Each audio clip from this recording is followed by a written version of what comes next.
Good morning, good afternoon, good evening from all around the world. For those of you who are tuning in from Ethiopia and elsewhere, and welcome to Founders Future of Entrepreneurship Conference and Pitch Competition, hosted by Ethiopian Legacy Professional Development and Consulting Firm, and sponsored by the Ethiopian American Chamber of Commerce. We are so grateful to have you with us today. Entrepreneurs, professionals, students, community leaders, investors, families, friends, and supporters, all gathered around a shared belief that entrepreneurship is not only about building businesses, but about building futures. The name Ethiopian Legacy is intentional. Ethiopia's legacy is one of resilience, vision, creativity, cultural pride, and generational strength.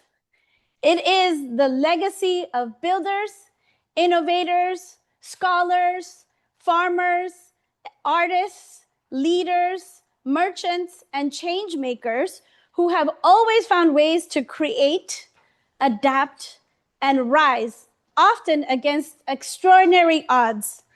From ancient civilizations and global trade routes to the preservation of faith, language, culture, and independence, Ethiopia has always carried a story of possibility.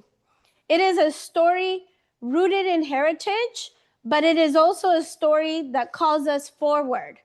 Today, we gather not only to honor where we come from, but to ask an important question. What legacy will we leave? The future of entrepreneurship requires founders who are bold enough to imagine something new, disciplined enough to build it, and committed enough to ensure that their successes creates impact beyond themselves. That is why this conference matters.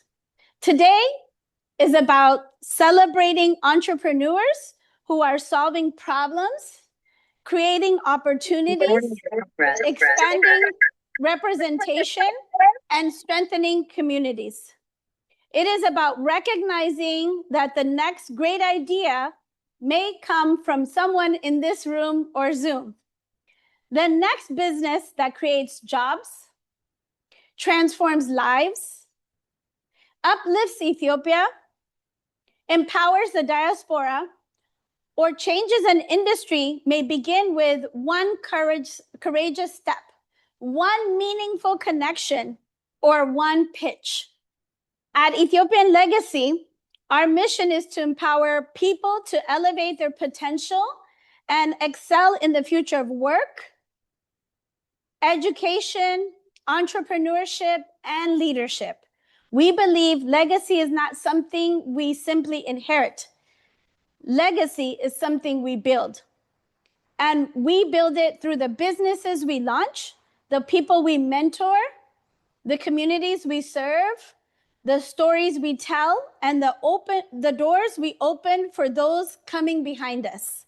Today, we are especially excited to celebrate our Addis Angel awardees.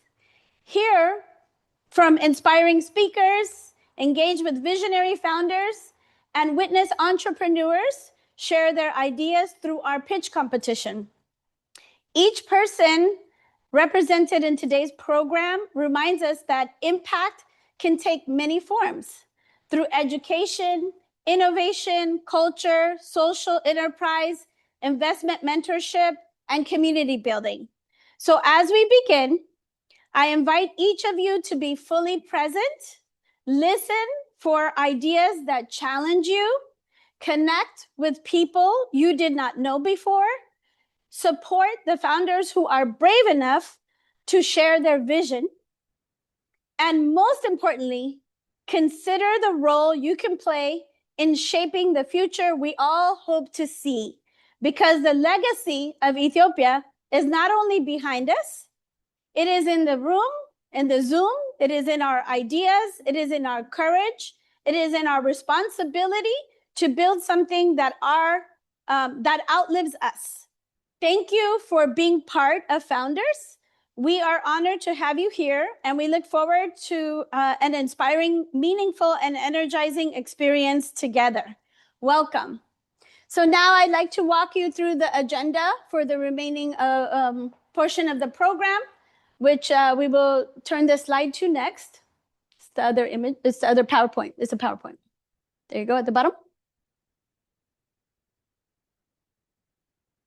Yeah, there we go.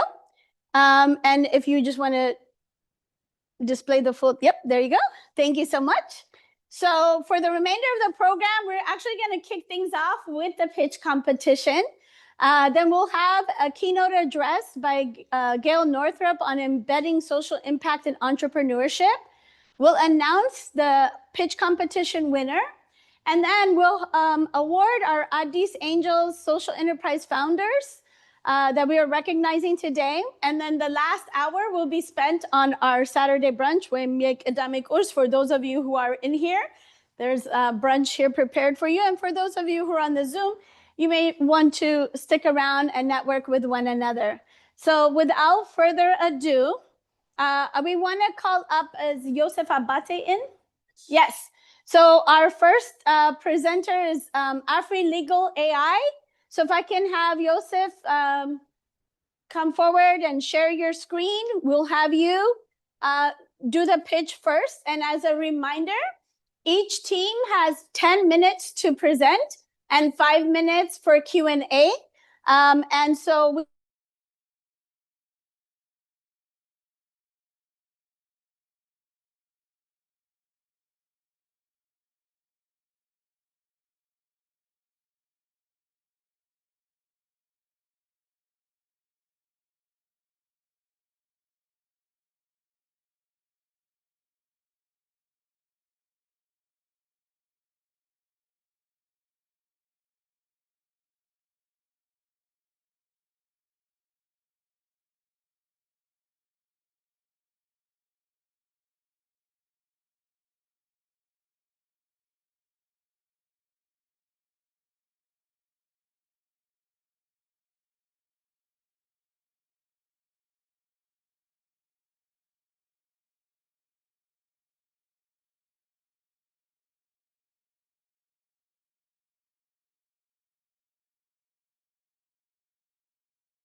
I believe we got disconnected.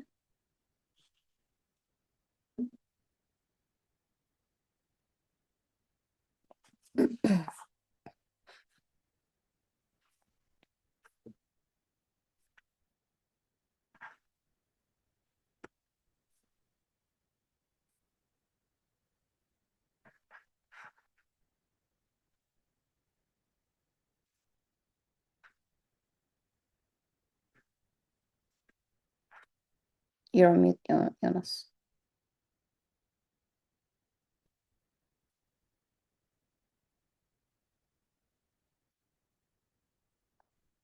If you can hear me, you're on mute, Jonas. I see you're talking. Okay.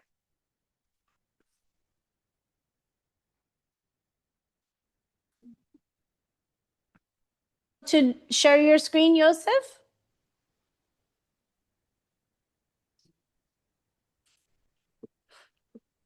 How about Ermias? Is Ermias there? Yosef is no longer in the chat. I think when it dropped, he might have got kicked. Okay. Apparently, when the Wi-Fi dropped, Yosef might have been dropped, so we're going to give him a moment to come back in. But how about Ermias? Is Ermias there? I see Armias here. Okay. Ermias, do you want to go up while Yosef joins us?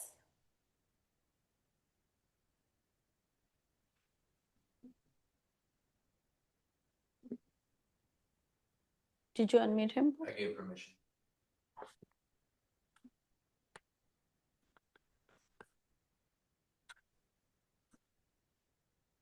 He's there. Ask him to unmute. Ermias, can you please unmute yourself? Yes, I'm here. Okay. Hi, Ermias. Great. Thank you so much. Since Joseph might have been kicked out when the Wi-Fi was restarting, would you mind go ahead? Is Joseph back? Okay, Joseph just popped back. So let's see if we can give him a moment to get on. And if he doesn't go on, Ermias, just be prepared to go next. All right. Thank you so much. Is Joseph there? Joseph?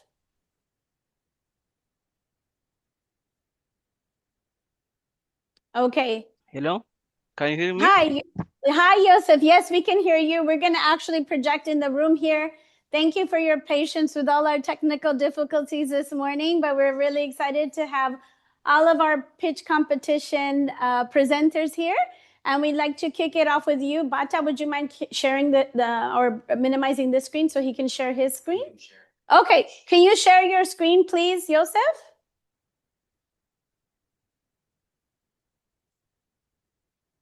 I don't know if while this is displaying, it will allow it.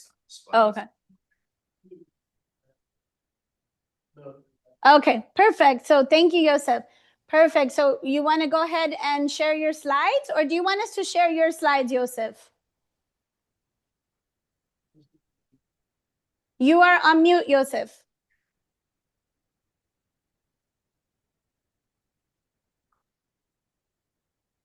We have your slides ready to go if you'd like us to share your slides. Okay. Oh, he looks like he is about to share his screen. So perfect. All right. Thank you. Go ahead and proceed with your presentation, Joseph. Thank you. Hello, for me? Hello, everyone. Yes. Yes. Sorry, I was having a network problem. Sorry. No problem. We understand. We were here having a network problem too, believe it or not. So it's not just in Ethiopia, it's also here. But do you want to maximize your screen? We do see your slides. Thank you.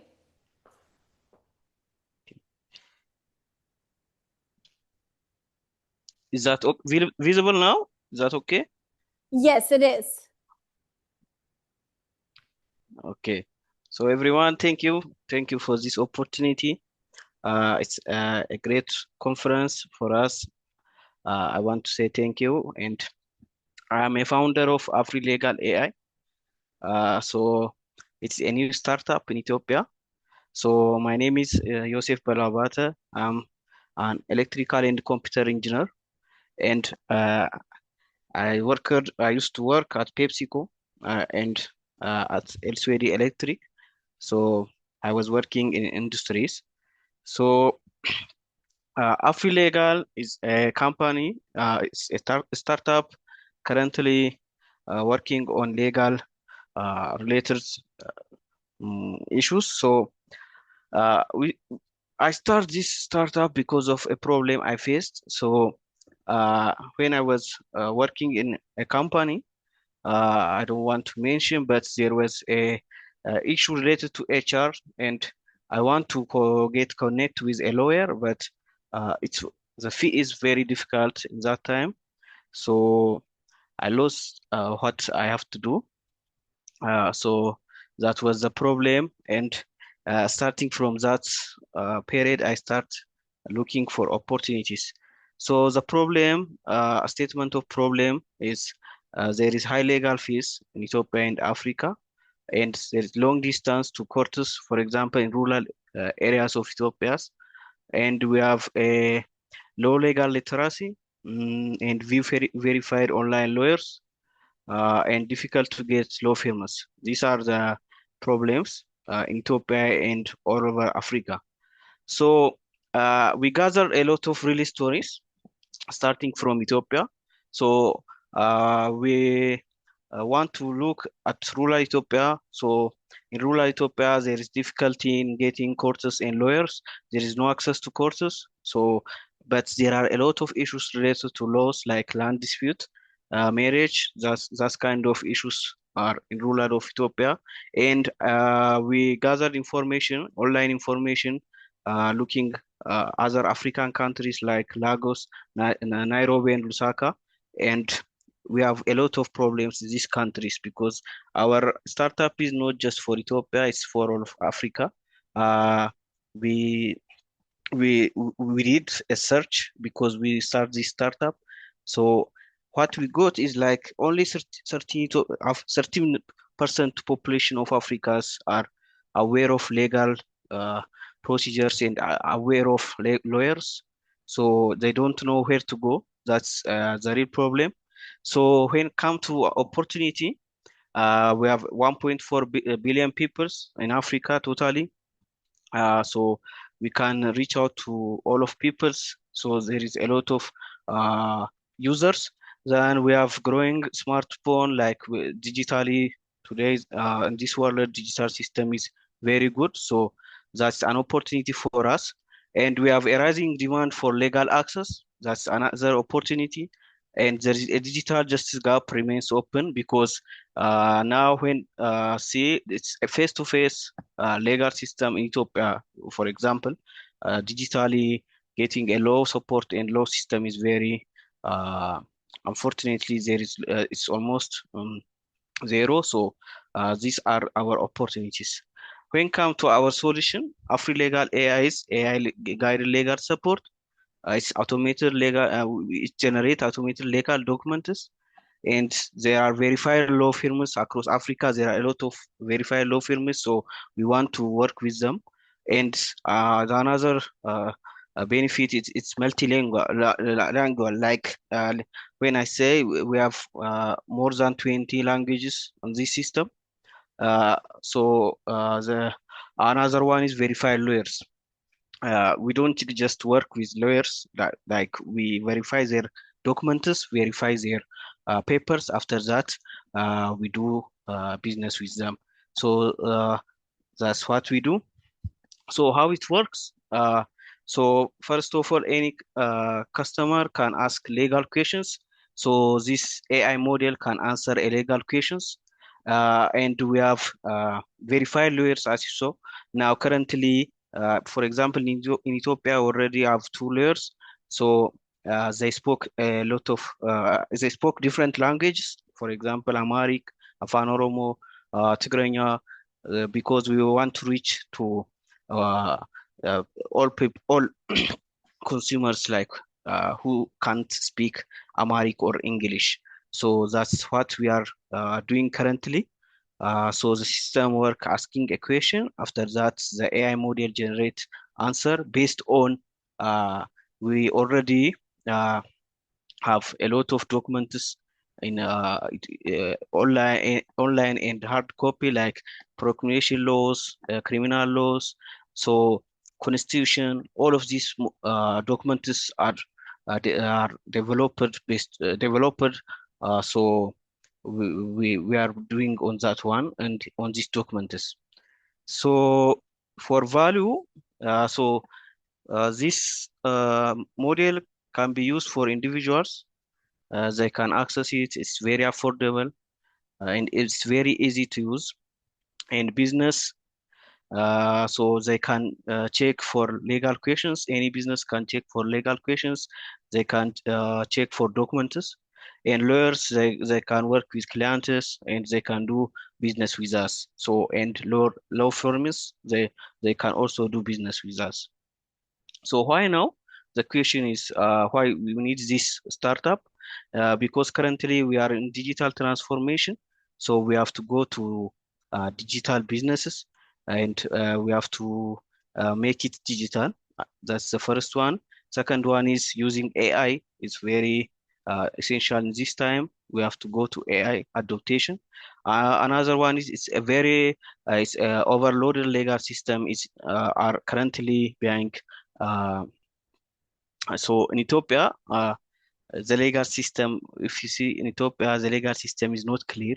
It's not reachable for all consumers, and that's the problem we are seeing. So we want to solve that problem.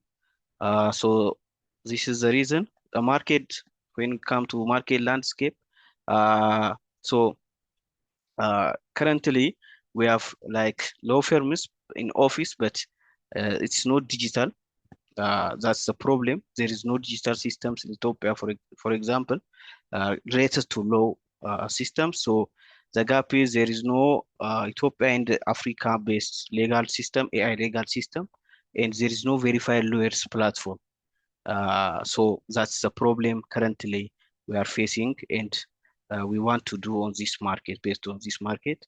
So business model, we want to do subscription for law firms, and we have paper document for generated document. Another one is partnership. So we want to partner with government, NGOs, and other organizations who want to support this kind of system. And we have B2B or business to business packages, like any customer can call for a lawyers in our system. They can call and they can have a call, and they can discuss their legal questions. After that, there is a fee to pay. So these are our business models.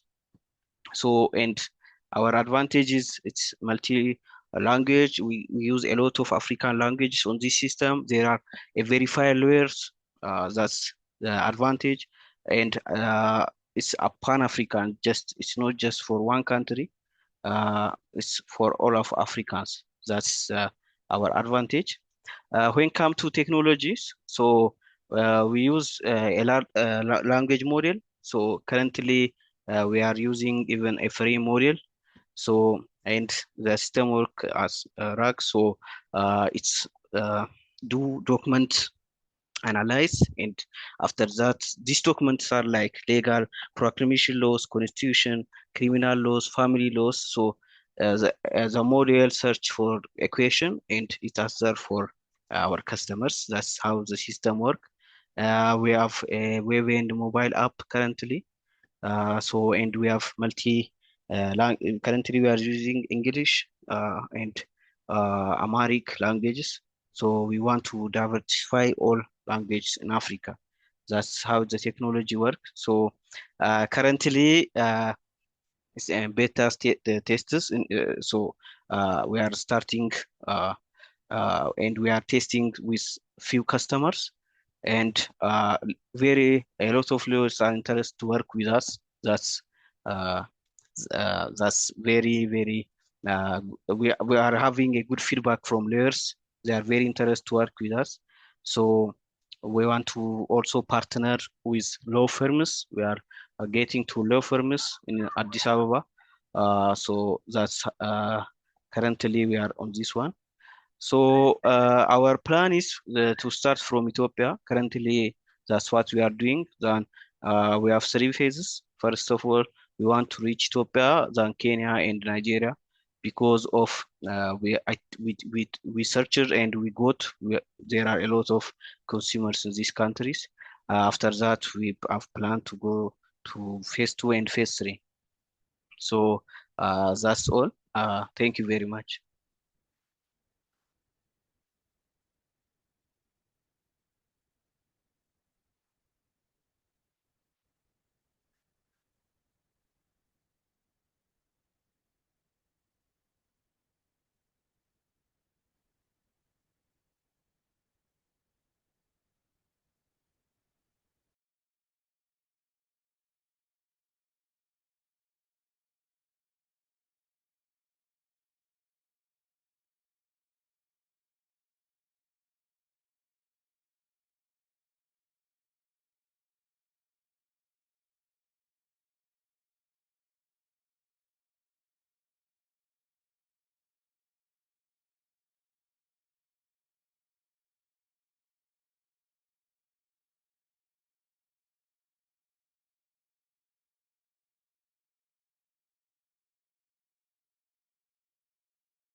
Jerusalem, can you hear me?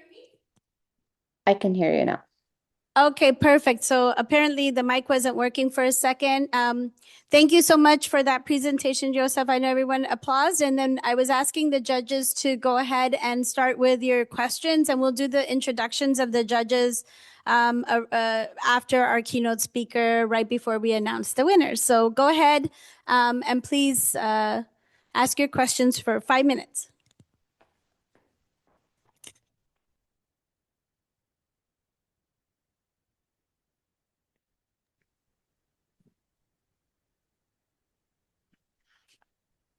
Hi, Yosef. Is the audio working for me? Can he hear Hi, us? Yerus. Hi. So great presentation. Thank you for presenting your company to us.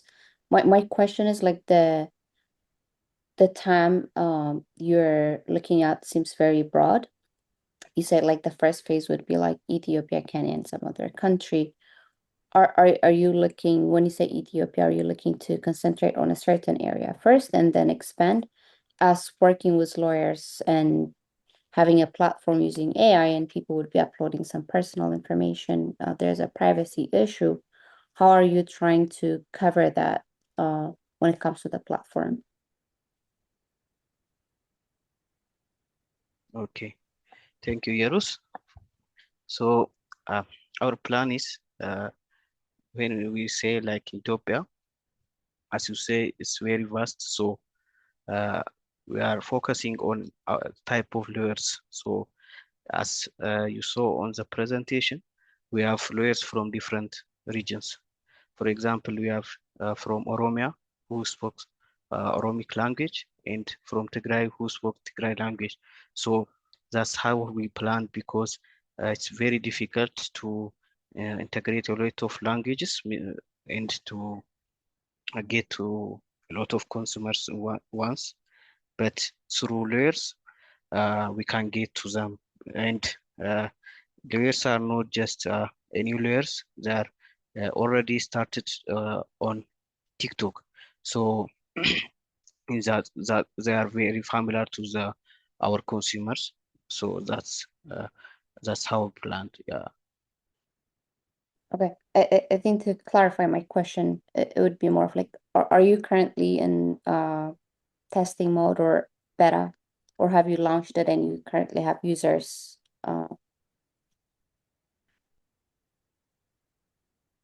Currently, it's beta mode. We didn't yet launch it. So our plan is to test first with lawyers and law firms because their feedback is very important for us. After that, we can launch it on Play Store and on as a website. So that's our plan. Currently, we are discussing with lawyers, different lawyers, and we are discussing with law firms in Ethiopia, and we are getting a feedback from them. So that's what we are doing currently. All right. This would be my last question, and then I'll have the other just ask. So my concern is, the first question I asked is, since it's a two-sided marketplace, you have to onboard the lawyers and then the user side, right? So when you said the whole Ethiopia, it's huge, different languages, and then different type of lawyers. How are you trying to tackle that? Launching it all at once, everywhere.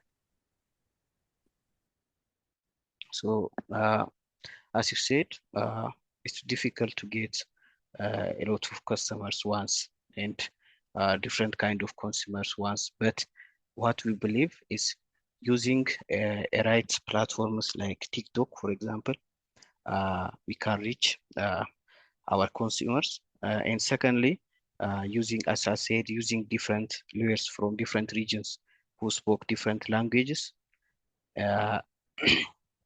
Different languages, we can reach consumers. But for now, our plan is to start from a few customers, and as a time we want to increase our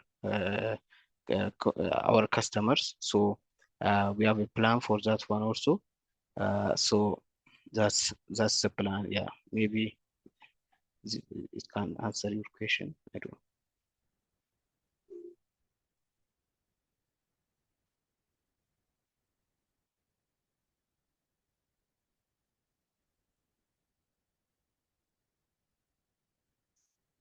Yerus. Thank you, Anas. Yes. Okay, Thank you. great.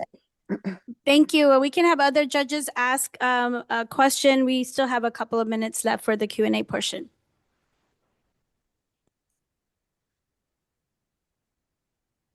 Jonas or Emmanuel, do you have any questions for Joseph? Okay, he said 1 second, so he's coming. Okay, thank you.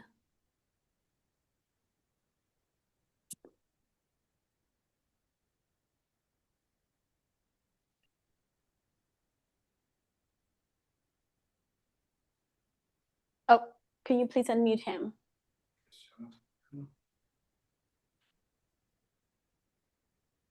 It's okay. He's a co-host, you gotta mute himself. You should be able to unmute yourself, Jonas. But he has 2 accounts, so we got to make sure both are hosts. Maybe. But he's using, oh, there he is. Jonas, you should be in. Okay. All right. Thank you for fixing that. I think one of my accounts was unmuted. But okay, just like Yato said, this is a really good presentation. I like the concept. I like the idea. And you did a really good in terms of just summarizing the business model and where you're going. My question is in terms of pricing model, specifically what price points are you trying to present to lawyers as well as consumers that are going to be on the platform trying to ask for documents? And then the other question for me, I had 2 questions. One was about the pricing, and the second one, really, right now, the big LLMs, it seems like they're going after every industry every other week. And recently, Claude just introduced their legal solution.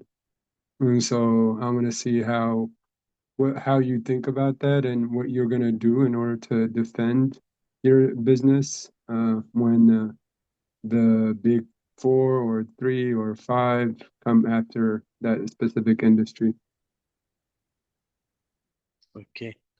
Thank you. Thank you very much, Jonas.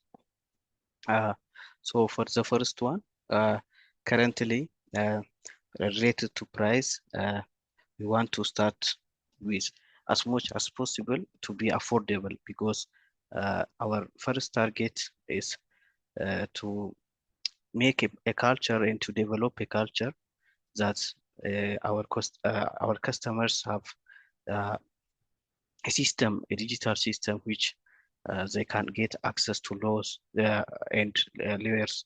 So first of all, right now we are targeting affordable prices. So for now, per hour, we have a price of 500 ruble. So it's for 1 hour. For 1 hour discussion with lawyers, it's 500 ruble. For who pays this one? A customer pays this one. So it's very when we see the market, this is very, very low. We gathered this information from different law firms and lawyers in Ethiopia. They almost a consumer pay 3,000 or 2,000 birr for just 20 or 30 minutes discussion, but we are starting from 500 birr per hour. And for lawyers, we are giving them almost 40% of this, and that's our pricing. Maybe I answered. Do I answer the question? Yes, I think Jonas is indicating yes. So thank you so much, judges and Joseph. And that concludes our Q&A for team number 1, Afri Legal AI. Please give Joseph another round of applause. Thank you. And stick around, Joseph. I know it's getting late in Ethiopia, but we will be announcing the winner of the competition after the keynote address. So we have a few teams that are going to be presenting. I'd like to call up Ermias Alamayo to represent Yom Tech in our second presentation, second pitch. Ermias, are you there? Can you unmute yourself, please? I see your camera. Okay, great. Go ahead. Thank you. And you have 10 minutes to present and 5 minutes for Q&A. We'll send you a chat to tell you when you have 2 minutes left and 1 minute left. Thank you. All right.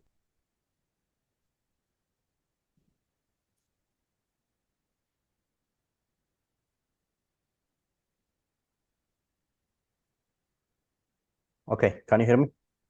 Yes. All right.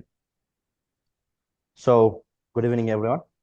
My name is Jeremiah Salamayo. I'm a TV personality and founder and the CEO of Yomtech Global.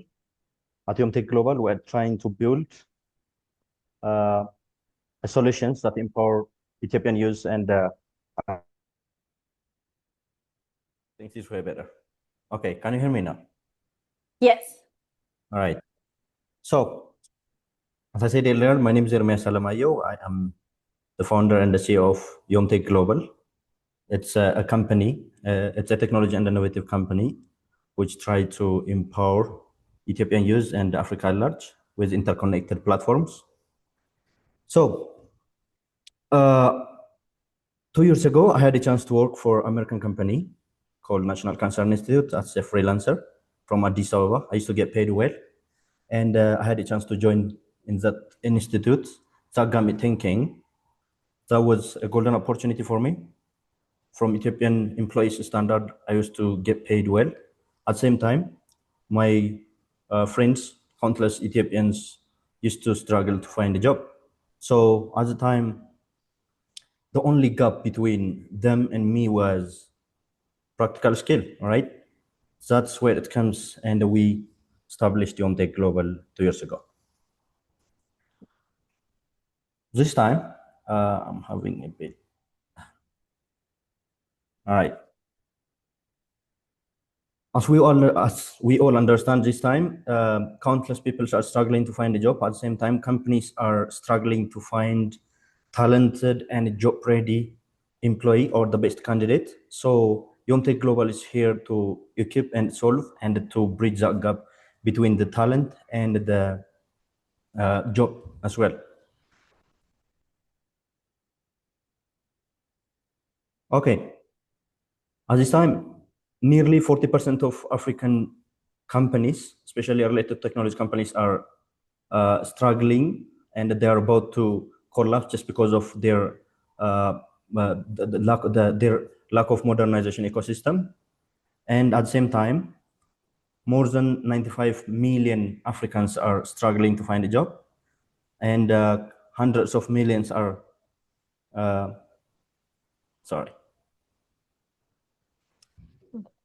hundreds of millions are struggling to find a job. They are graduated, they got out from campus by attending any tech-related fields, but unfortunately, they don't know how to perform on the job market.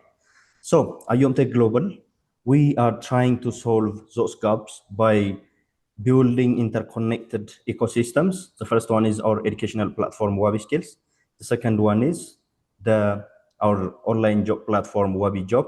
And for institutions and business, our end-to-end ERP solutions, Yomnix. All right. In our company, these three connected platforms are work together. Especially, first, we train anyone who is interested to join in the tech industry. At the same time, anyone who is looking to enhance their skills in terms of technology, we train them on Wabi Skills educational platform. Wabi Skills is not just an educational platform type of who sells course materials, but we teach or we train as a physical class experience live in their suitable time, Ethiopian night time at large. And the Wabi Job educational platform it's an online job job place that connects the skilled one and companies who are looking for a skilled or job ready candidates. Okay, At this time, sorry, let me try to explain our business model. Our business model, our company is not just trying to solve or to make impact. It's designed to be sustainable as well. We get revenue from countless sources, specifically from our educational platform, from subscription level and the platform level as well. We have the boot camps and from our job place platform as well, from employers and from employees as well, once their trial period is ended. From Yomnix, from government institutions, business sectors, and educational institutions as well. We collect revenue from them as well, and the subscription and by selling the platform at all. Why we win at this time? At this time, everyone is looking for a digital skill, but companies are struggling to find a skilled candidate on their job place. So at this time, we are trying to connect the talent and the companies who are looking for a talent as well, talented candidates. This time has changed. Artificial intelligence is getting better, much better than ever. And it's reshaping the way we work, the way we can hire, and the way we learn, the way we communicate each other as well. And everything is getting better. At the same time, everything is getting changed. So YomTech is here to fill that gap and to show the exact career path for anyone who is looking for stay in the industry as a technologist, as a skilled one as well. Our financial model is we get revenue from these three interconnected platforms. The first one is our training programs. Second one is we provide AI-based innovative solutions for companies, for government institutions, and for our partners as well. We made countless partnerships in the last 2 years from universities, from government ministry offices, from institutions, and with non-governmental organizations and international companies, embassies, and the media companies as well. So we generate revenue from these platforms as well. At this time, we are trying to scale our services at large. Hence, our educational platform is recognized by Ethiopian Ministry of Education, and our company YomTech Global is certified the professional competency of certificate by the service we provided to the community and the user at large. And we have our own patent rights, the way we teach, the way we train our youth here in Ethiopia. The approach we are following is a bit different. It's not it's not the traditional way.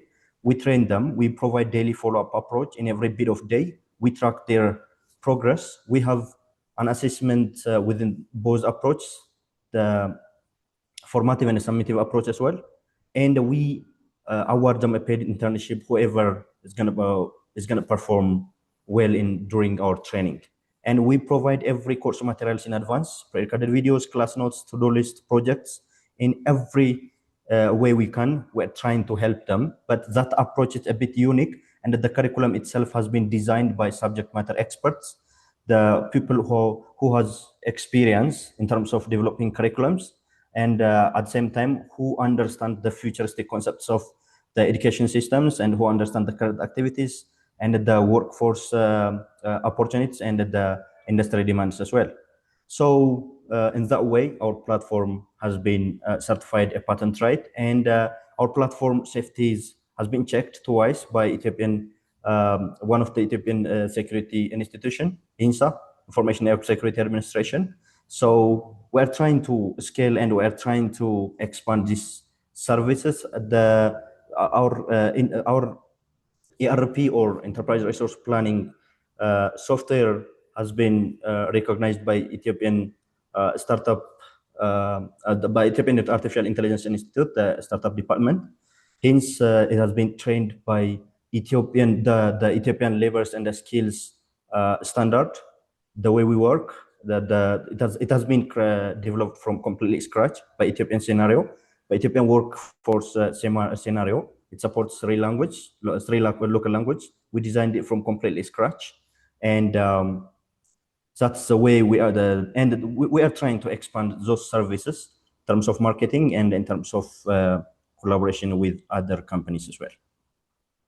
And this is our certificate we gained from Ethiopian Ministry of Innovation and Technology that has been certified. Our company has been certified, the company certificate of professional competency. And this one is, it's a recognition, we got recognition for our educational platform, Wabi Skills, from Ministry of Innovation and Technology. This is our patent right.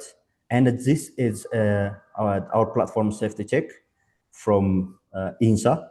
And these are our core partners who are trying to work with us in terms of skill enhancement, capacity building, and developing innovative solutions for different sectors, government sectors, private sectors as well. And we collaborated with more than 20 government institutions, universities, colleges, and NGOs, embassies as well, and the media at large. So thank you very much. Perfect. Thank you. Please give Ermias a round of applause. And so now we are open for 5 minutes of questions from our judges. Should be able to unmute yourself.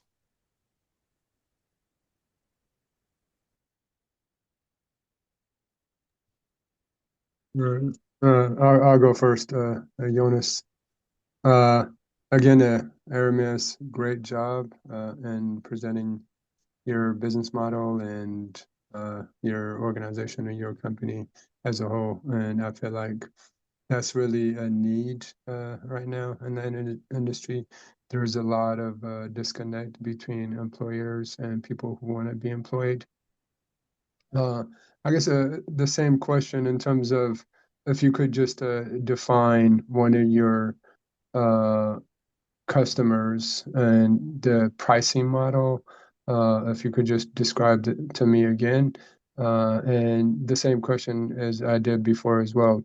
I think this time is OpenAI. They're trying to go after LinkedIn, and they are improving that process by just, you don't even have to search for a job based on what OpenAI knows about you.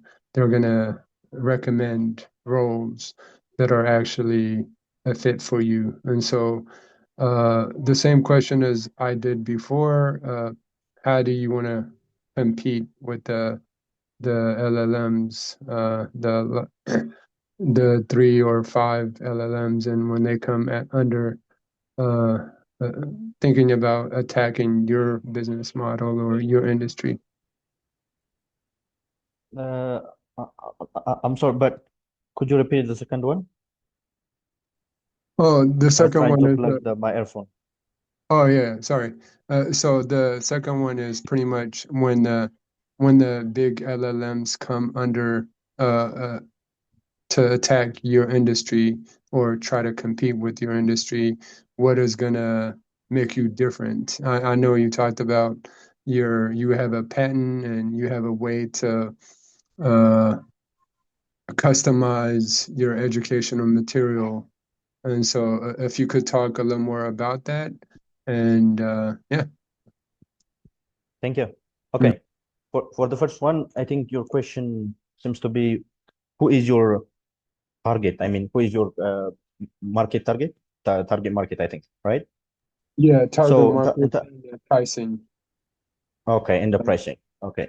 In terms of our pricing, it's completely affordable for anyone who lives in this country. We charge them only, we compare by your language, I mean, maximum from $50 to $100 for 6 months training, 3 times per week, for 5 months and a half.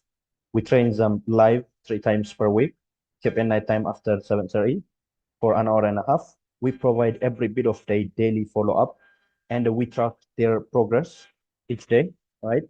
And we provide 4 mentors for one batch.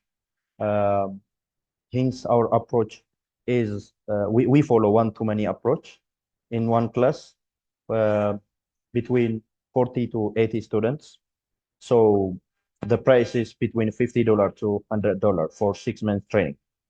right? And in terms of our target, anyone who is interested to join in the tech industry, means we start from complete scratch, from zero. Um, we train them from complete scratch to until the advanced concepts in terms of software development. We provide 4 services, 4 trainings. The first one is our core service or our flagship services in terms of training. We provide full stack website development, and our curriculum is getting enhanced in each batch. We train 8 batch, and we are registering for 9th batch as well. And we start from completely scratch. So our target audience, anyone who is interested to join in the tech industry. At the same time, anyone who is interested to enhance their skill, to compete and to join in the tech industry as a developer. So anyone who is interested to join the tech industry as well. So our the second one is anyone who try to skill up their skill from full stack developer to AI powered full stack developer. Means we provide artificial intelligence training as well, Power BI, cybersecurity, collaborating with INSA, formation record, security administration, artificial intelligence, collaborating with Ethiopian Artificial Intelligence Institute. So anyone who is interested, specifically university students and high school students, and anyone who is interested to enhance their skill as well, are our targets. And in terms of price, I already answered. The second one is in terms of AI, artificial intelligence is getting much better than ever. Yes, and we have to integrate AI with our job place platform and with our educational platform as well. Our platform has been designed from basically integrated with AI. Training our model has been trained with Ethiopian model. We couldn't find much of data, but we trained it from 50,000 to 100,000 data models in terms of our job place to recommend them the best job that suits them, the kind of job that they are looking for, especially if they are a programmer. They has to see only programmers promotion. If they set up their profile as a remote worker, as a part-time, or as a in-person or permanent, the platform itself recommend them based on their provided information as well. So we are trying to integrate with other AI model as well. We have a partnership with Ethiopian Addis AI, who are actively working on Ethiopian language models, a large NLP, natural language model. So uh, we're trying to work with them, and our team also trying to equip and trying to train with the Ethiopian context, with Ethiopian work scenario, the platform with AI as well.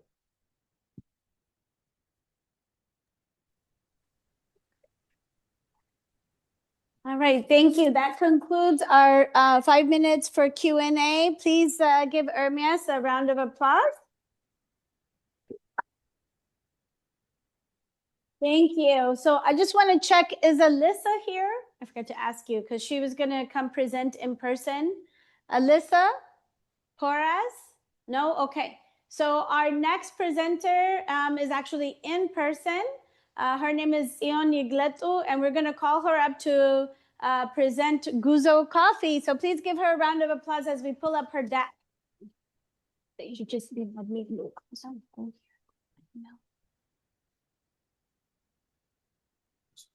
Okay. Just email me.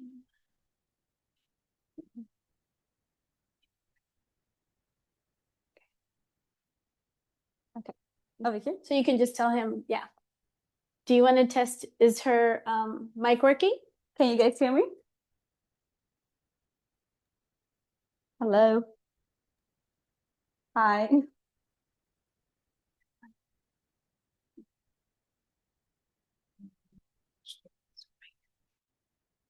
Oh, okay. Yeah, I see. Very sure. That's right. And then you can press right here to make it visible. Okay, so just tell us when you need the slide change, but you have 10 minutes to present and 5 minutes for Q&A. Thank you. And I'll just say next when I'm ready to move on to the next step. Okay. And I apologize in advance. I'll be reading off of my notes here, so I'll be looking down a lot. But hi, my name is Aeon, and I'm a founder of Guzo Coffee. Guzo Coffee is an Ethiopian-inspired mobile coffee experience based here in Los Angeles, and it's focused on coffee, culture, and connection. Next, please. Okay, what is Guzo Coffee? Guzo means journey, and the brand is inspired by the traditional Ethiopian coffee culture and the way coffee brings people together across time and place. And at its core, Guzo is about culture, hospitality, experience, and community. Okay, why am I building Guzo Coffee? Growing up in rural Ethiopia, coffee was just it was just never just about a drink. It was a daily ritual of hospitality, conversation, belonging. And before school, I remember always waking up early to make coffee for my family and for our neighbors. We'll gather together and we'll chat. We'll have conversations. We'll connect. And in the evenings, also, we will like debrief our day and have such a beautiful time together. And my grandmother especially shaped that experience for me because she loved bringing people together. And that spirit became one of the biggest inspirations behind Guzo Coffee. And when I moved to Los Angeles, I wanted to carry that same feeling with me and build something meaningful here as well. Next, please. So who we serve anyone who loves a great coffee and who values a meaningful connection and cultural experience, from students and young adults to families, creatives. We also serve the Ethiopian and African community, the diaspora communities seeking culture and connection here in Los Angeles. And we also plan on serving at events, at farmer markets, and different like corporate caterings as well, and any kind of events here in LA mainly. What makes Guzo Coffee different is Guzo is it's built by someone who is grew up in Ethiopia, who has that cultural experience. It's rooted in real lived experience and is community based and not just for the trends. The business is also designed to stay flexible and community centered from the beginning. It's mobile, it's low overhead, it's very flexible, and we're able to go to any event. Could be at weddings, farmers market again, and any kind of event would be able to serve Guzo Coffee. Oh, okay. All right, we can go. So this is our revenue model. This is just a very generic startup cost and our revenue and monthly projections. We don't have everything. We haven't purchased everything yet. So this is just kind of what we're looking at for now. We plan to for pop-ups. We plan to not plan. What we're thinking we'll be able to make this amount and our monthly income will be this, but it could look very different. But this is what it looks like for now, and that's gonna be our startup cost is very very lean and very budget friendly, I would say, compared to starting an actual coffee shop. Next, please. So the Guzo experience is designed for any pop-up. It's designed to feel very welcoming, elevated, and deeply rooted in Ethiopian warmth. The feeling is welcoming, vibrant, modern yet cultural. On the menu, we'll be serving espressos, Ethiopian-inspired drinks, matchas, teas, snacks, and all kinds of good stuff. And it will be able to enhance any events here in LA. Next, please. So the Guzo Coffee business is very flexible and very scalable. It's lower startup, and we're able to test markets. We're able to go to different places and get feedbacks from people and see what people like and how people would want to how people respond. So we're able to cater to their needs. We're able to reach people at where they are, so they don't have to come to us. We go to them at any event. So that makes it just a better like design, I guess, compared to a coffee shop from the beginning, and it's way more I guess lean and cheaper to start. Next week.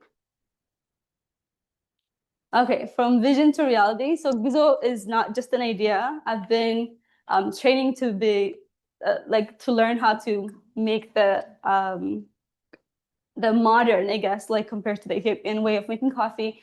I grew up making coffee in Ethiopia, but then I've learned also how to make lattes, matchas, and all kinds of drink. And I've been training in a program for about 2 months. So I have the experience and I have the cultural experience as well. I grew up making coffee for my family, and I will be building the coffee business. I'll be running it. I'll be doing all the things. So it's very intentional. It's very service, like the services comes from the owner as well. So, and at the moment we are getting the espresso machines. We're getting all the items that we need. We're in process of getting the health permits in LA, and we're reaching out to different vendors, to different events to see how we can serve them. And we're also going to be building our brand and our website. It's in process, but it's not completed. So we plan to launch our Guzo coffee in July, and it's all of those things are currently in process. Nothing is fully complete yet, but we hope to complete it by the time it's going to be launched. Yeah, and next, please. Okay, so beyond coffee, Guzo is not only about a mobile coffee business, it's also a platform for community conversation and culture exchange. And the problem here in LA is people, work remotely and people don't have a platform for connection. I mean, we are grateful for FOMIA, you're doing a lot of work here, bringing people together and creating that space, but that will be just another form of platform for people to come together and to connect. And we plan to do that by hosting, next please. We plan to do that by hosting coffee ceremonies, storytelling nights, arts and music clubs, networking meetups, and cultural workshops here in LA, and then create a community for people, a space for people to come together and to connect, essentially. So that is the bigger, I guess, vision for Guzo beyond just coffee. So it's more than a coffee, it's a connection. So next, please. So this is our, I guess, goal for this year. We plan to launch it. I apologize, I put June over there, but it's July, the soft launch. So we plan to first start with pop-ups, farmers market, and then do more events into 2027 and continue to grow in 2028 as well. So Guzo meaning journey honors the tradition of Ethiopian coffee culture and the way it brings people together across time and place. Guzo exists to bring that same feeling to Los Angeles, one intentional cup at a time. More than a coffee, it's a connection. And thank you for listening. I appreciate you guys. You can skip it. There's one more slide. So I have the slides and the emails and everything if you guys want to connect. And yeah, Great.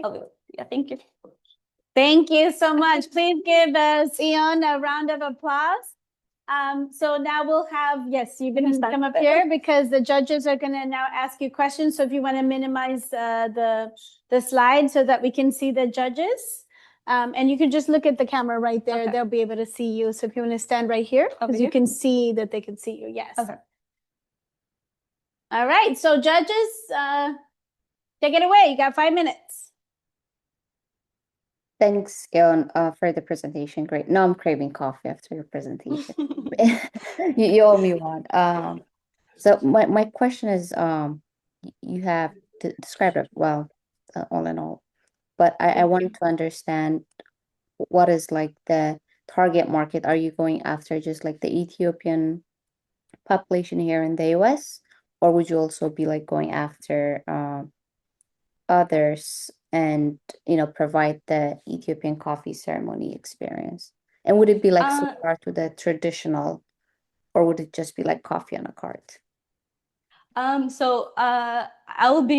It's broader than the Ethiopian community. I do want to eventually host events to, make it like a platform where people can, gather and then meet and connect, because I see there's a lack of that here in LA. We have this like Ethiopian Legacy and I think Habesha networks that do that, but it's not, I guess, maybe as more reoccurring as more often. Maybe like I want to do that on weekly basis where people can gather and like connect. But Guzo Coffee is also for the broader Los Angeles, for anyone who's interested in like Ethiopian coffee is in every coffee shop, but there is no Ethiopian person who grew up in that, who is providing that experience. My friend and I are currently doing, I'm helping her. She's the one doing, but she does provide the traditional coffee setup. And we go to like weddings, events, and do the whole like jabana and everything. And her business is called Jabana Joy Coffee, if anybody's interested. But I assist her. And so in the future, we plan to offer both. So we're going to partner. We're going to be, if people want the modern Ethiopian inspired coffee, we will do the mobile coffee cart. If they want traditional, we're going to also offer the Jabana Joy with hers as well. So it's going to be both. So, but we do also want to, create that community, that sense of, connection for the Ethiopian people as well. So it's broader, but also more focused. Like second one is going to be focused on the Ethiopian, East African communities. Yes, I hope that answers your question. Yes, it did. Thanks. Thank you. Any other questions? Yes, I had a question. This is Jonas. Great job on the presentation. Thank you. I love the whole idea of bringing coffee, but in a mobile, Zamanawi argo. Really try to focus on LA and moving on from that. Just I guess to stay consistent with the type of questions I'm asking. In terms of pricing, I know you showed your budget and how you're thinking about how much you're going to make. Again, like what is the pricing and how's it different? I know you used the word cheap. That kind of like raised my tentacles a little bit. And so you're saying you're going to be cheap because why? And if you could just talk more about your pricing, and then at the same time, also talk about competitors out there that are also, there's a coffee shop every corner, and how and why would somebody come to request for your service or show up to see you? I know the cultural stuff, but if you could just talk a little more about that, I just want to hear more. I just want to ask a clarifying question for the first one is by pricing, were you referring to the startup cost or the price I'll be charging per event and for my service? Yes, how much you're going to be charging for the service. Yeah, so I think by cheaper, I meant for the startup, not for what I'm charging. What I'm charging probably is going to be more expensive than the normal coffee shop, because I'll be bringing the coffee to the event, which is, the person is not, the event or whatever is not coming to me. So what I meant cheaper was the startup compared to starting a regular coffee shop, which is probably in hundreds of thousands, maybe like 100,000 to even more. That's what I meant. It's like lower cost to start from the beginning, cheaper. So it's like anyone can really start a mobile coffee business. But for the event, we haven't officially or launched it, so it's all just projections now. We want to do, before we like settle on a certain price, we do want to like test the waters and see if we want to do per cup, if we want to do per hour, if we want to do per so I have some ideas of how much, like it's going to be, the average cost per cup is going to be $5 to $7. So that's going to be the amount, but we're probably thinking if we're going to be serving, like, let's say at a wedding, we're going to do like per hour. So we're gonna maybe charge depending on how much, like let's say they want maybe like a service for 300 to 400 people. We would say we're capable of making about maybe 50 drinks per hour. So we're gonna multiply that like by how much. So it's gonna look a bit like different. So we do want to like do that as like we have some ideas, but we want to like adjust it as we go because we want to see how long it takes to make drinks. So that thing is not like super clear yet.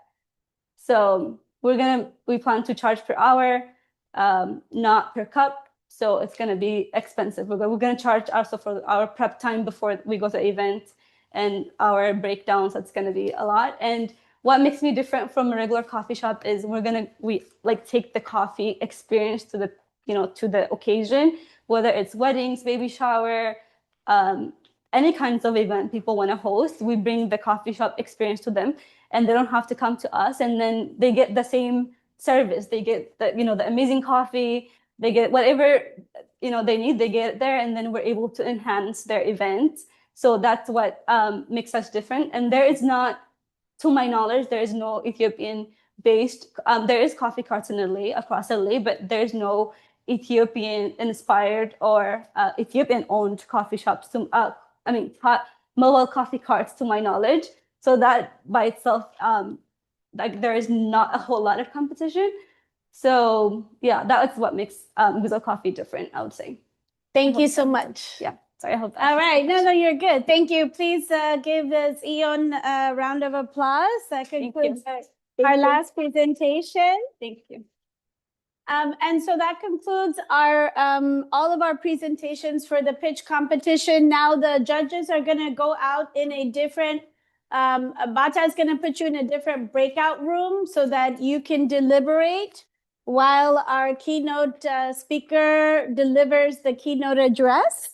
So without further ado, I would like to introduce our keynote speaker. I've known our keynote speaker for, I would say, a few decades now, but yeah. So please give. Actually, before we give her a round of applause, let me tell you a little bit about our keynote speaker. She is an adjunct assistant professor and faculty advisor at the Center for Impact at UCLA Anderson School of Management, where we met, and she actually has been an instrumental advisor to Ethiopian Legacy since before the inception of our organization. So we're very honored to have her here. She's a very busy woman. So Gail is a consultant, coach, educator, and president of Northrop Nonprofit Consulting. She supports nonprofits, social enterprises, and NGOs worldwide in strategic planning, organizational development, leadership development, and impact measurement. And she teaches social entrepreneurship, governance, strategy, and impact for social impact organizations in Anderson. And she has deep international experience, particularly across African countries, and more specifically in Ethiopia, which she's going to share a little bit about. She's dedicated her career to helping leaders and organizations strengthen systems, improve service delivery, and drive meaningful social change. Really, really an inspirational faculty member we have across UCLA. As a thought leader in social impact, I've had the privilege of sitting in on her class before, auditing it. And I know, she takes students to Ethiopia for a consulting project annually. And Bata has been one of her students as an MBA student and has traveled to Ethiopia on a consulting project with her. So without further ado, please give a round of applause for Gail Northrop and leading our Embedding Social Impact in Entrepreneurship keynote address. Thank you. Thanks, Mia. Thanks, everyone. And wonderful to be a part of this event. Great to hear the pitches. And I'm just going to jump in with a little bit of context setting, and then we're going to actually watch a quick video. So let me see if this shows up for all of you. Does that look like we've Yes. got it? Great. All right. So Mia shared a little bit about my background. I'm really privileged to be a professor at Anderson at the Business School at UCLA, but most importantly, to work with great organizations like Ethiopian Legacy and others that I'll introduce you to today. So what is my connection to all of you? It's I've been a consultant for over 12 years with an Ethiopian NGO called Project Mercy, which I'm going to introduce you to today. As Mia mentioned, many trips to Ethiopia, and designed and led a partnership between UCLA Anderson and Project Mercy, where students like Bata have traveled with me to Ethiopia. So it's really been my pleasure to be a part of this work, and now to share a little bit about Project Mercy. So today I'm going to take you through the following, talking about this organization that I've worked with and want to introduce you to, talking about social impact as a strategic choice for entrepreneurs. The future of entrepreneurship is embedding social impact in business.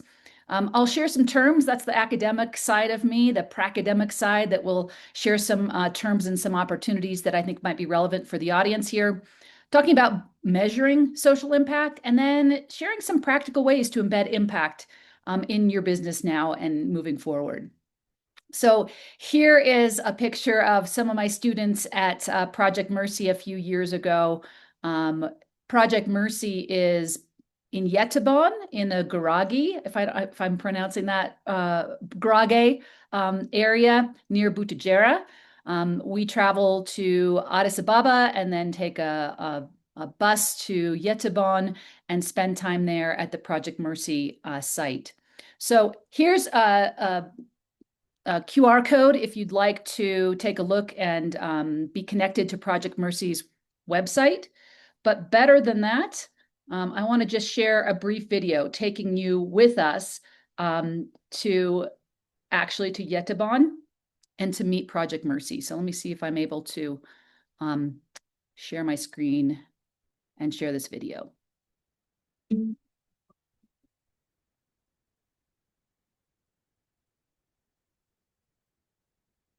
I'm Gail Northrup, faculty at UCLA Anderson School of Management, and I'm here in Ethiopia with my class on global social impact consulting in East Africa.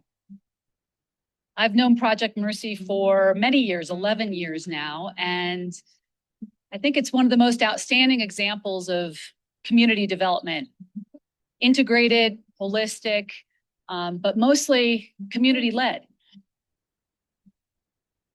I think Project Mercy's secret ingredient to its model that really sets it apart from other organizations that aren't necessarily integrated and holistic or community-led is the fact that it's so efficient.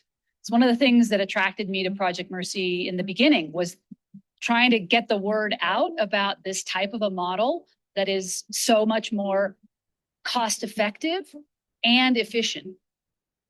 Being able to take an investment of $1 and turn that investment into $4 or $5 or even $10 of value because of the efficiencies, because of the integration of the services, because of the partnership with the community, it results in better outputs, better outcomes, better results for the kids in the school who don't get waterborne diseases because of water and sanitation program. The fact that students can leave school and go to a clinic in the building right next door, and if they need accelerated or higher levels of care, they can go to the hospital right up the road. So I've had the pleasure over the years of getting to know Project Mercy, not just through an academic lens and bringing my students here as part of their MBA experience, but also as a management consultant, seeing how investing in board governance makes a difference. But ultimately, I think it's been Project Mercy's ability to really stay true to their values that have been there since the inception. That allows an organization to stay in its lane, to continue to innovate, and to continue to focus on the impact.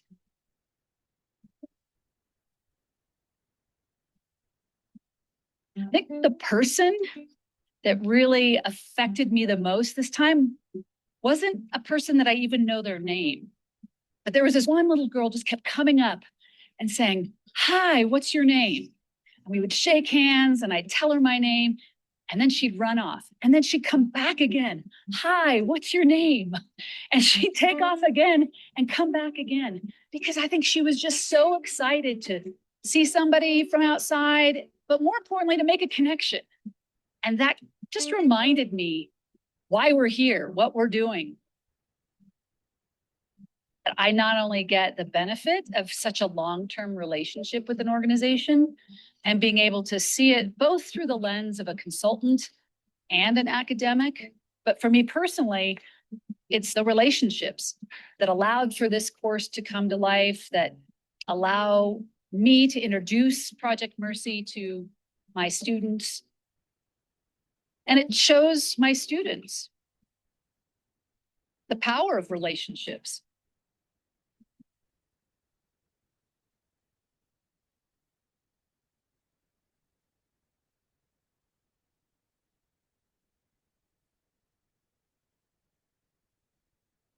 So I hope that brought some of you to feel even more connected to our shared interest in Ethiopia, but also in building relationships. And I think Ethiopian Legacy does such a wonderful job creating this sense of community. And I feel very fortunate to be a part of it. So let's talk a little bit about embedding social impact in entrepreneurship. I think for the entrepreneurs in the room, I am really impressed with the pitch competition for the pitches that you gave. And it kind of inspired me to think of some examples of where you might already be embedding social impact in your operations and in your entrepreneurial activities. So why embed social impact in a business, and in particular in an entrepreneurial venture? Well, the market is sending clear signals. Impact investing is now $1.57 trillion globally. So those are investors who are not just looking for a financial return, but are also looking for a social and or environmental return. Gen Z and millennials say that purpose is not only driving their job satisfaction, but it's keeping them at jobs, and it's having them leave jobs when they don't have that sense of purpose. And nearly half of the Gen Z and millennials have rejected employers who don't share their common values. So entrepreneurs are asking, how do we build profitable and meaningful companies? Companies that aren't just profitable, but also based in terms of purpose. We also know that 80% of CEOs believe that sustainability helps their competitive advantage. So we might have some of those CEOs in the room that are thinking about sustainability, environmental and social sustainability. So where do you start? You could hear my description of Project Mercy being grounded in its values. And I think values are where any entrepreneurial endeavor should start its social impact journey. 89% of companies say that their values differentiate them from others, but most actually don't reflect those values in things like their hiring decisions, their promotion decisions, their marketing and their branding, how they come across in social media, even their public-facing communications. So we have a gap there in terms of companies aligning their operations and activities with their values. But when values are the foundation of a company, you see higher productivity. Teams are aligned and they perform more effectively. You see lower turnover for these businesses because employees stay where their values are aligned. You see stronger trust from your customer base, authenticity building long-term loyalty. And then just the resilience of the company over time, because values are guiding their decisions in times of uncertainty. And we well know that the times that we are in right now are high in uncertainty. So what are some examples of values? Project Mercy's values as an organization are faith and service, compassion, collaboration, accountability, and transformation. And what's more important than even having and stating these values is aligning activities and operations with these values. So what does accountability look like in action? It looks like aligning your performance management systems with your values. It's in being accountable to the community members who've invested in the work that Project Mercy does. Some other values, an organization that I work very closely with here in Los Angeles, some of you may be familiar with Homeboy Industries. Homeboy works with formerly incarcerated, formerly gang-involved individuals, helping them redirect their lives and become self-sustaining and contributing members of society. And their values drive everything that they do. Their values of hope, new beginnings, in some ways, first starts. People talk about second chances. Maybe it's just even first chances for some people who've been incarcerated and have experienced trauma. Compassion and unconditional love, their community of kinship, integrity and honesty, and honoring the good in everyone. So these are examples of values that if you are looking at, and finally, an irrational commitment to personal transformation. So if you're starting a business, if you're trying to grow your business, a question is, how visible are your values and how can they become more of a foundation for all that you do as a company? What good values look like? They're clear and specific. They're not vague, hopeful aspirations. They're action-oriented, and so they guide the decisions that that company is making. They're visible in your decisions. So as mentioned before, how are you hiring? How are you pricing? How are you establishing partnerships aligned with your values? And you share your values both internally and externally. We say they're lived, they're not laminated. So I want to turn now, if the foundation of embedding social impact in a business is starting with your values, I think that's an important place for you all to think how visible and how tangible are our core values. I want to talk next about some of the key terms in social entrepreneurship and social impact. Some of these terms might be familiar to some of you. Certainly they're familiar to Bata, who's taking my class, and Mia, who's guest lectured in my class. I like to focus on these main ideas of social enterprise, social entrepreneurship, social innovation, and the broadest category of social impact. I'm just going to unpack a couple of these definitions to start, because I think they're relevant to this audience and this idea of the future of entrepreneurship. So what is a social enterprise? What do you think of as a social enterprise? It's basically an organization in any sector, for-profit, nonprofit, public sector, that uses earned income, so is able to raise revenue to pursue a double or triple bottom line. So we talk about the bottom line in business school. In social impact, we talk about double bottom lines and triple bottom lines. I'll come back to that in a minute. But this social enterprises use earned income either alone, perhaps their entire model is fueled by revenue that they've earned, or part of a mixed revenue stream that might include donations, in which case nonprofit organizations might have both grants, individual donations, and earn revenue. So what is the double or the triple bottom line? If the single bottom line is profit or revenue, that's what most businesses are really focusing on. And that's what I think the enterprises we heard from today are really trying to grow, is their bottom line, their profitability. But when you look at a double or a triple bottom line, you're actually adding two other elements. One is doing something positive for people. It's your company's commitment to positively impacting society. That would be a double bottom line. If you add a triple bottom line, then you're also looking at ways to contribute positively to the environment. So profit, people, and planet. My favorite example of this is also from Homeboy Industries, because they have a subsidiary business. It's a for-profit company called Homeboy Electronics Recycling. So they're earning revenue and seeking profitability. But Homeboy Recycling also employs people who have been incarcerated and formerly gang involved. So positively impacting people, and they're recycling electronics. So they are providing an environmental benefit. So that's an example of a triple bottom line. I'm curious how other companies that we've heard from today or that you all are leading might be exhibiting or considering more than a single bottom line, but a double or triple bottom line. So what is social entrepreneurship? It's the idea of building or scaling organizations or companies that create sustainable social and or environmental value using entrepreneurial approaches. So that's kind of a broad definition. We know that social entrepreneurship can happen across any sector, much like social enterprise. You can be a for-profit business, you can be a nonprofit organization. In the US, nonprofits are typically 501c3s, but in Ethiopia, they have different legal NPO, nonprofit organization standards. You could even be demonstrating social entrepreneurship in the public sector. So it's sector agnostic, this idea of contributing positively to the society or to the environment.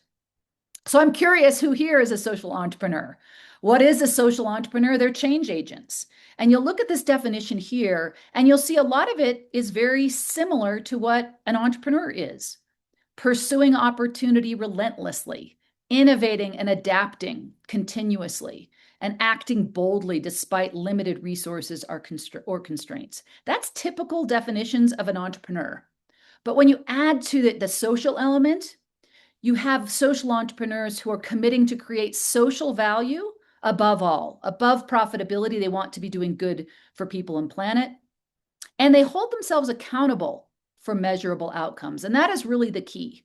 Social entrepreneurs can't just say, I'm a social entrepreneur, I'm having a social impact. In my opinion, and those of many others in this space, you have to hold yourself accountable by measuring and ultimately communicating what that positive social or environmental impact is. So I'm curious if you all think you're a social entrepreneur.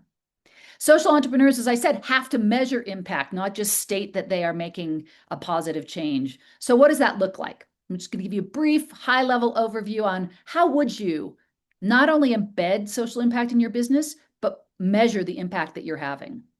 In the social enterprise space, this is the trend where, yes, at a minimum, we have to measure our outputs. We have to measure the fact that we've done something, that we've trained people, we've employed people, we've sold so many products. But ultimately, those outputs need to lead to outcomes, changes in the target population you're serving that over time lead to measurable impact. So outcomes are really key. It's changes in the condition, the knowledge, the skills of the folks that you're supporting. Or in the case of environmental enterprises, you're talking about changes, positive changes to the environment. So there's a lot of different ways to measure social impact. Theories of change are really the beginning, and I'm going to spend a little bit of time talking about that. Theories of change can be demonstrated and illustrated in what's called a logic model. If you're a social enterprise, you might demonstrate your impact by identifying and measuring key performance indicators or metrics. You might have SMART objectives. You might do quasi-experimentation, and those enterprises that have been around for a long time and want to not only propose and communicate their impact, but prove it, would do something like an RCT, a randomized controlled trial, where their intervention is compared to a group that doesn't receive the intervention.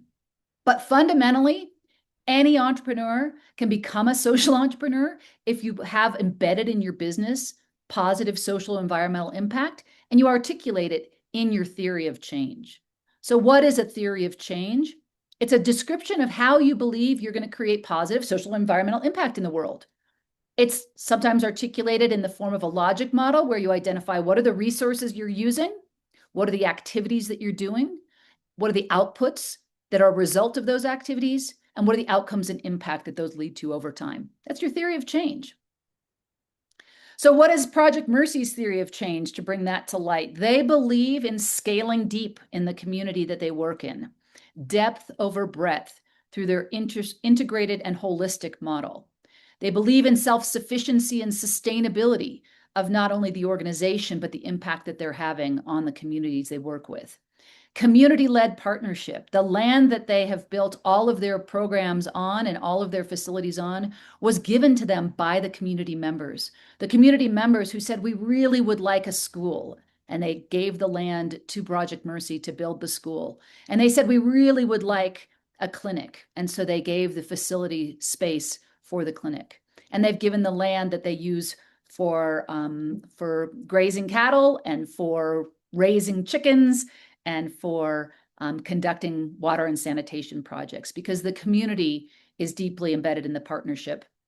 And what they're looking at for is multi-generational impact. Their theory of change is based on the fact that they're not just impacting a child in the school, but that child in the school is going to graduate, come back, and be a contributing member of the community, and their children will thrive in the school over generations.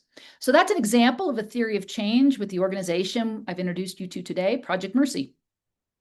You might, as an entrepreneur, be thinking about embedding impact by identifying what many companies use as the foundation, which is the Sustainable Development Goals. These were established by the United Nations in partnership with almost 200 countries who have identified the 17 goals to transform our world. So many companies and nonprofit organizations align their impact strategies with one or more of the Sustainable Development Goals. No poverty, zero hunger, clean water and sanitation, gender equality, improving life on land and life below the water. So if you're curious, go to United Nations Sustainable Development Goals and you can learn about them. You can double click on each of these and identify what are some strategies that companies and organizations are using to align with the SDGs and how are they measuring it, because they propose specific measures and metrics for each of the SDGs. So that's one way to consider embedding social impact in your company's operations. The way to start, though, is to be clear on what you care about. When you are clear on what you care about, maybe what you care about, as in the case of the coffee company, is that you care about cultural sharing the Ethiopian culture beyond those that have access to it. So you're going to be thinking about activities that allow you to deepen your cultural engagement. So what are some different ways that you might be able to embed impact in your operations? Many companies that are known for this approach give something, a meaningful % of their profit, to a nonprofit organization. You can create something that's good for people and or the planet. Best example of this is solar panels or solar lights or clean cook stoves. The product itself is good for both people in terms of health and planet in terms of pollution. So maybe your business is in the business of doing something good for people or planet. I think every company can be looking at its supply chain. How can it be more people-friendly or more eco-friendly? How can you minimize waste? How can you recycle or upcycle? How can you minimize the use of energy or use more clean energy in running your operations? You can reduce your environmental footprint. And that's such a big area, particularly as I was looking at some of the enterprises today that are in the form of working in AI. Huge potential of AI, and also huge impact on the environment to fuel AI. So what is your company doing to contribute meaningfully to a more environmentally friendly approach to AI? You can employ someone who might not otherwise get a job. This is a common social enterprise strategy. We call them employment-based social enterprises. Again, Homeboy is an example of employment-based social enterprise. They hire people who've experienced incarceration and gang involvement. But when I was listening to some of your business pitches today, I was wondering, could you hire somebody with a physical disability? Could you hire somebody who is a refugee or from another marginalized population? A great way to be thinking about social impact is to employ somebody who might not otherwise be able to get a job. You can give time off to your employees for service. You can even match their donations. So a lot of different ways that you might be able to embed impact in your business, including investing in your employees' development. All right, some examples before we wrap it up. Many of you know about Patagonia. They have probably the most impressive array of commitments to environmental, social, and corporate responsibility. They're a certified B Corporation. B Corporations are companies that have passed a very rigorous test against social, environmental, and governance standards. You can be certified B Corp if you're a US-based company. You can also in many other countries as well. So Patagonia is B certified, and in the environmental area, they work with sustainable materials, regenerative agriculture, carbon neutrality, and waste reduction. So All of those being really interesting, tangible ways to embed impact in your operations. They're fair trade certified. They focus on providing a living wage. Their ownership structure, they actually recently gave up their their profit status, and they basically turned over the operations to a nonprofit and a trust structure. So they've said that now they are owned by the planet. And they support an effort, or they're part of an effort called 1% for the planet. And then in corporate social responsibility, they're certified B Corp. They have radical transparency, and they focus on repairing items instead of replacing items. So Patagonia, a great example of embedding social and environmental impact across the operations. Ben & Jerry's is an ice cream company here in the US. They source their milk from local farmers, which reduces transportation costs and pollution. They source their brownies for their ice cream from a bakery that employs formerly homeless individuals. And they use the fair trade promise so their farmers get a fair deal. So Ben & Jerry's also certified B Corporation, embedding social and environmental practices in their operations. And maybe you'll consider a one-for-one model. You might not know Warby Parker as an eyeglass company has a one-for-one model. Tom's is known as one-for-one. Bombas is a sock company.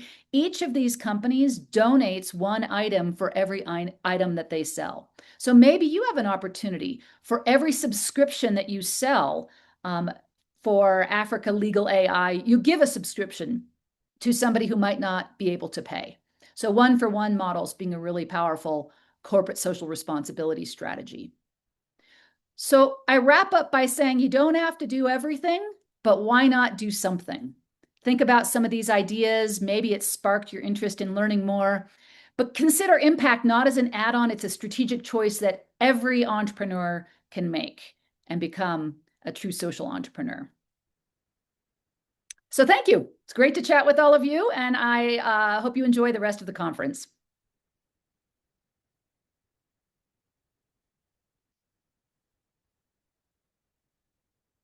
Gail, that I think really educated us on what social entrepreneurship is, how we can make an impact. And I think the real learning really also happened around how to measure impact and really tell your story too, because we may not realize it, but I was really impressed with how Project Mercy talks about leads with their going deep by generations. We might not even realize how we can articulate that value in the way that they're doing it. So thank you so much. Thank you. My pleasure. Enjoy your day.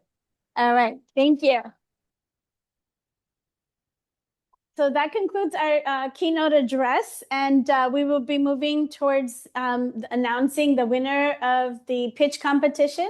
The judges have deliberated and have given us the winner. So I know the anticipation is high here, but I also want to give our sponsor a moment to say a few words, and then we'll introduce the judges.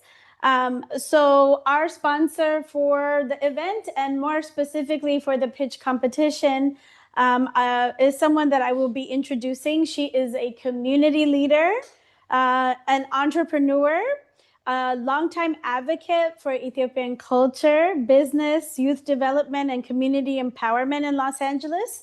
She founded Ethiopian American Chamber of Commerce, helped organize the Little Ethiopia Business Association, and created a few other organizations.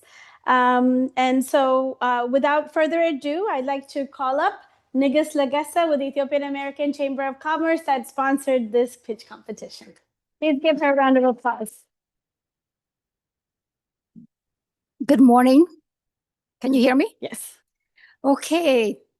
Thank you very much, Afomia. Good morning, everybody. I would like to start by thanking, acknowledging Destination Little Ethiopia that is giving us this beautiful gallery space. I don't want to say too much about Destination Little Ethiopia. You can go to their website, destinationlittleethiopia.org.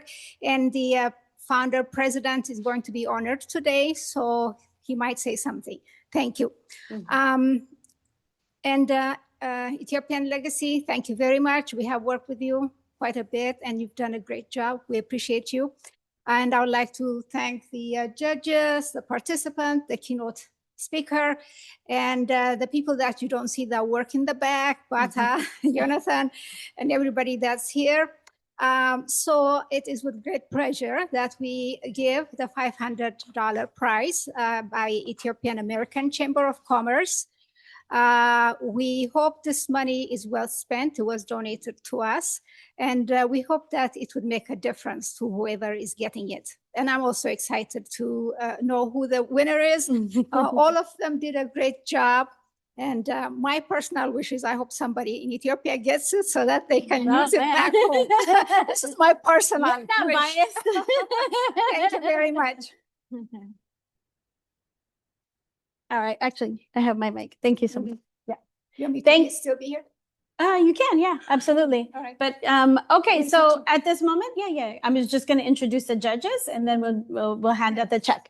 So for this next portion, what I'd like to do is actually have the judges introduce themselves a little bit. I am going to call them out, and then they can just share a few words about what they deliberated on and how they view the teams, and also announce the winning team. So first up is Emmanuel Tafesa. He's the founder of ClassChat, a school communication platform designed to connect students, instructors, administrators, and parents around the classroom experience. It was described as Slack, but built for the campus and classroom. ClassChat has been recognized as a revenue-generating, profitable, and fast-growing startup. And he's, as a founder and entrepreneur, Emmanuel brings a valuable lens to the pitch competition, especially around product market fit, student-centered technology, early traction, and building scalable solutions in education. And I personally know Emmanuel. We're a family, and so really excited to have you here, Emmanuel. If you can say a word. Are you on camera there? Okay, there we are. Hi, Emmanuel. Hi, nice to meet everybody. Thank you for having me here. I really appreciate it. Yeah, not much else to say. I think Afomia gave a great intro. So it's great to be here and excited to be judging you guys. All right, thank you so much. So the next person I will introduce is Jerusalem Weldo, and we can just give them a round of applause all at once, I guess. She's a venture capitalist and obviously a pitch competition judge, but she has venture capital experience investing in and supporting early stage startups. She has served as a venture associate with Techstars, portfolio manager with Goody Nation, and investment associate with Brown Venture Group. She's bringing experience across startup analysis, due diligence, portfolio support, entrepreneurship, project management, and software engineering. She's also connected to the VC and entrepreneurship ecosystem through programs such as HBCU's VC, Rebel One VC, Black Venture Capital Consortium. Jerusalem brings a strong investor perspective to the pitch competition, especially around fundraising, readiness, founder potential, market opportunity, and startup growth. So Jerusalem, do you want to address our audience? Thank you, Maria, for the introduction. I think I have nothing more to say, but happy to be here. Congratulations to all the founders. Great presentation. And as she said, I'm in VC and happy to support you building your pitch deck. So that would be my offer for today. Thank you so much. So our next and final judge is Jonas Seifu. He is a Seattle-based business and economic development professional with experience supporting small businesses, neighborhood business districts, and inclusive economic growth. He serves with the City of Seattle's Office of Economic Development, where he has been listed as a business districts advisor and small business advocate, supporting local commerce, business development, community wealth building, and public-private partnerships with a background that bridges economic development, small business support, and community-centered growth. Jonas brings a practical and community-minded perspective to evaluating entrepreneurial ideas and their potential for local impact. So, Jonas, do you have anything? Well, thank you for having me, and I'm really happy to be here and participating in supporting these founders and you as well for putting all this together. Thank you. Thank you. And so please give them a round of applause. And now I'll let you take it away with first giving us your thoughts about the various presentations and then announcing the winner. Thank you.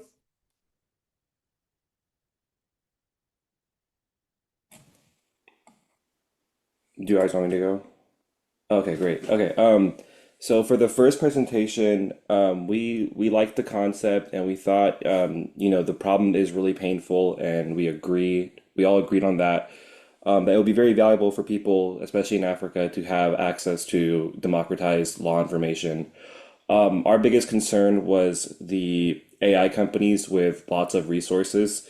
I believe OpenAI just raised like $120 billion. So mainly them competing with you, and kind of the question of like what makes your company more defensible than what the resources they have. And I think with just the vast amount of money that they're raising and they're constantly innovating and growing, it's just a very difficult and competitive business. I think Jonas brought up Claude Legal as a new product. OpenAI also has a legal product. There's companies like Harvey and Legora where this is what they specialize in. So it was just a tough risk for us to digest.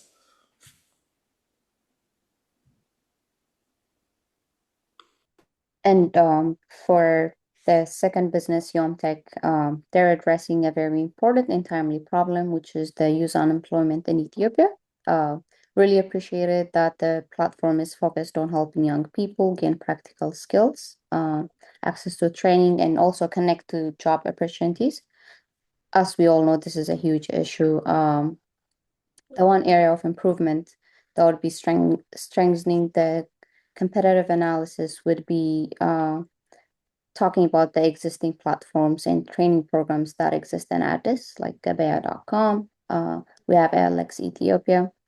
So it would have been helpful to clearly explain who the competition was and how Yomtech differs as the service they provide or how they are better. I would also encourage the team to revisit the pricing model. A training cost of like $50 to $100 may be high for the unemployed youth in Addis. So showing a more accessible pricing strategy like scholarship model, employer sponsored model, or like a phased payment option could make a stronger solution. Another area I would like to address is the current tech market, especially with many tech companies laying off thousands of workers globally. It would be helpful to explain how Yomtech sees the future of freelancing in tech, so that the market is well understood. Overall, I think the mission is very strong and the problem being solved is real and very impactful. And our final one, Guzo Coffee, Sion, you really did a good job in talking about the business model and how you've thought through every aspect of the business. One thing that's really positive, there's a lot of coffee drinkers everywhere, especially in America. And so you have really a product that is different from the current competition in terms of being able to upgrade the coffee drinking experience by adding that coffee from Ethiopia where it originally came from. And so this is really a good idea. And the fact that you're not stuck to brick and mortar, you're actually mobile and being able to take the coffee to their experience uh, uh, events, wedding and various company retreats and things like that. I feel like has a lot of potential. One thing that we were concerned about is only the fact that you're one person bringing this experience. And so if you have multiple events, how you're going to handle that. You didn't really talk about if there's going to be training for other people that are going to be providing this service as well. And so that's something we like to see, how you're going to handle that aspect. Are you going to have other Ethiopian or Habesha people delivering their service? Are you going to just focus on hiring only Habesha people, or are you going to also educate them? But overall, though, you kind of touched a little bit in terms of how you're collaborating with your friend who's also doing Jebena experience. And so that might be fixed in that way. We like the fact that people could choose between the two. And so we were really impressed and feel like this is really a good path to hopefully achieve what you're trying to get to. And you've thought through a lot of what we were concerned about. And so, how do you want to do the drum shaking, or in terms of announcements? How do you want to do that? Announce, without further ado, the winner of Ethiopian Legacies Founders Pitch Competition, sponsored by Ethiopian American Chamber of Commerce, is Guzo Coffee. Give her a round of applause. And we have a mic for you. You want to grab the mic? And you want to stand right there and say a few words in that camera and stand next to the check. Actually, you want to stand for pose for a picture. Is right there. I'll actually come this way so that they can get the screen, and then we'll take a picture. You can say a few words while you're doing.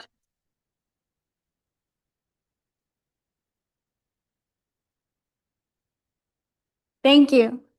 All right, thank you so much. This is an honor. I was not thinking I was gonna win, but to your question, Jonas, I'm gonna definitely have. I don't have partners. My business is owned by me, but I would bring on people. I have a pool of baristas who I will be working with, depending on how big the event. If I need people, I have a pool of people who took the training with.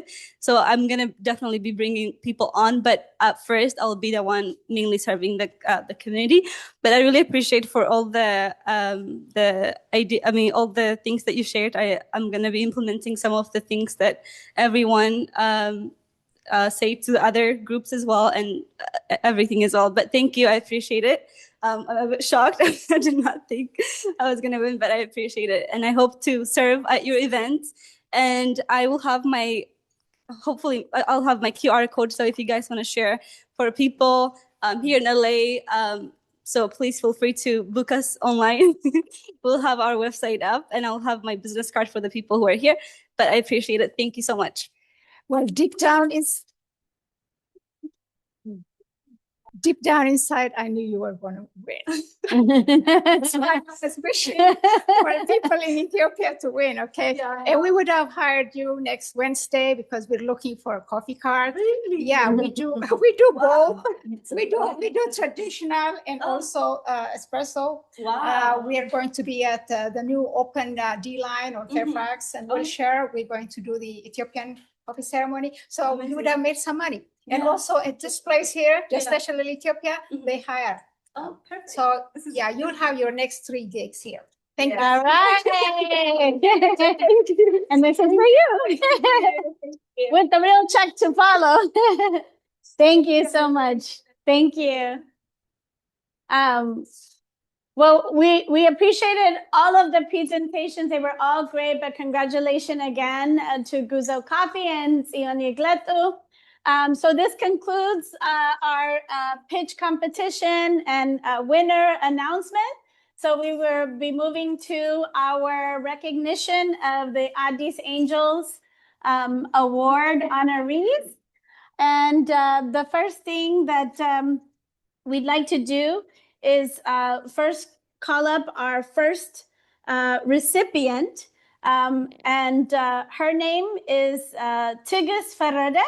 So please give Tigist a round of applause. So Tigist is a founder of December 10 TG Humanitarian Aid, a global humanitarian initiative dedicated to bringing hope, healing, and support to families in need across Ethiopia. Through her work, she mobilizes community support, resources, and awareness to uplift vulnerable families and inspire collective action rooted in compassion, service, and love for our country. Her leadership reflects the spirit of social impact, entrepreneurship, by turning personal purpose into movement that serves others. And so we have a little video that we're going to play for you. And then we'll give Tigist the floor to say a few words. And she also has her sons here who will share a few words on this recognition. But while he, let me pull up.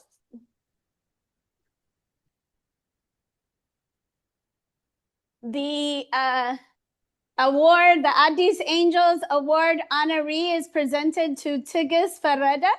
And it's in recognition of your visionary leadership, entrepreneurial excellence, and meaningful contribution to humanitarian service, care, and community support. And so we will leave this with your sons when we call them up later. So thank you. Salam everyone. My name is Tigist, we're gonna play your video first and then have you say a few words. All right, I'm sorry. Thank you. All That's right. okay. It's okay. Thank you. Shared sound and optimize for video sharing. Right there on this side. You saw it? Actually, go back. Yeah, share again. And then right here. Share sound and optimize for video sharing. Thank you. በረሃብ የሚሞት ሰው አለ። አሁንም በ21ኛው ክፍለ ዘመን ኢትዮጵያ ውስጥ በጦርነትና በገንዘብ እጦት ልጆቿን ትምህርት ቤት መላክ የማትችል እናት አለች። አሁንም በ21ኛው ክፍለ ዘመን ኢትዮጵያ ውስጥ በገንዘብ እጦት ምክንያት ታክሞ በሚድን በሽታ የሚሞቱ ወገኖች አሉ። ውድ ወገኖቼ እስቲ አንድ ጥያቄ ልጠይቃችሁ። እኛ እዚህ አሜሪካ መጥተን በንጽጽር የተሻለ ህይወት እየኖርን ነው። በህይወታችን የለካንበትን ተሳክቶልን የተመኘነው ተሳክቶልን የቅርብ የምንለውን ቤተሰቦቻችን ካቋቋም ካረዳን በኋላ ለሌሎች ኢትዮጵያውያን ወገኖቻችን ምን አደረግ? መልሱ ለእናንተ ሀብታሞች ነው። መልሳችሁ ምንም አላደረግን ከሆነ በእርግጠኝነት የምነግራችሁ ሰስታችሁ ሳይሆን ድልድይ የሚሆናቸው ከትክክለኞች የችግር ሰለባዎች ጋር የሚያገናኛችሁ ድርጅት ወይ ግለሰብ ስላላገኛችሁ ነው። ውድ ወገኖቼ በመስጠት ውስጥ የሚገኝ ደስታ፣ ለሰው ፈገግታ ምክንያት በመሆን ውስጥ የሚገኝ ደስታ፣ ለተራበ መብላት፣ ለተራዘ መልበስ፣ ለታመመ መዳን ውስጥ ምክንያት በመሆን የሚገኝ ደስታ ከየትኛውም በገንዘብ ከሚሸመት መዝናኛ በላይ ዋጋ አለት። በዛ ላይ የነፍስን የስጋን እርካታ ተገኝቶበት። እህት ወንድሞቼ እኔ እግዚአብሔር ስራዬን ባርኮልኝ All right, please give Tigist another round of applause. And thank you. And you're welcome to speak, Tigist. Okay. Salam everyone. As she told, my name is Tigist Farada. I'm the founder of December 10 TG Humanitarian Aid. Thank you very much having me on this appreciation. And I'm in Atlanta, Georgia right now. I think my son's there over there. So thank you everyone for everything what you did right now.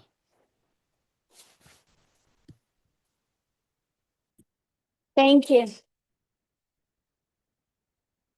Okay, thank you so much, Tigist. So now I'd like to call up her sons.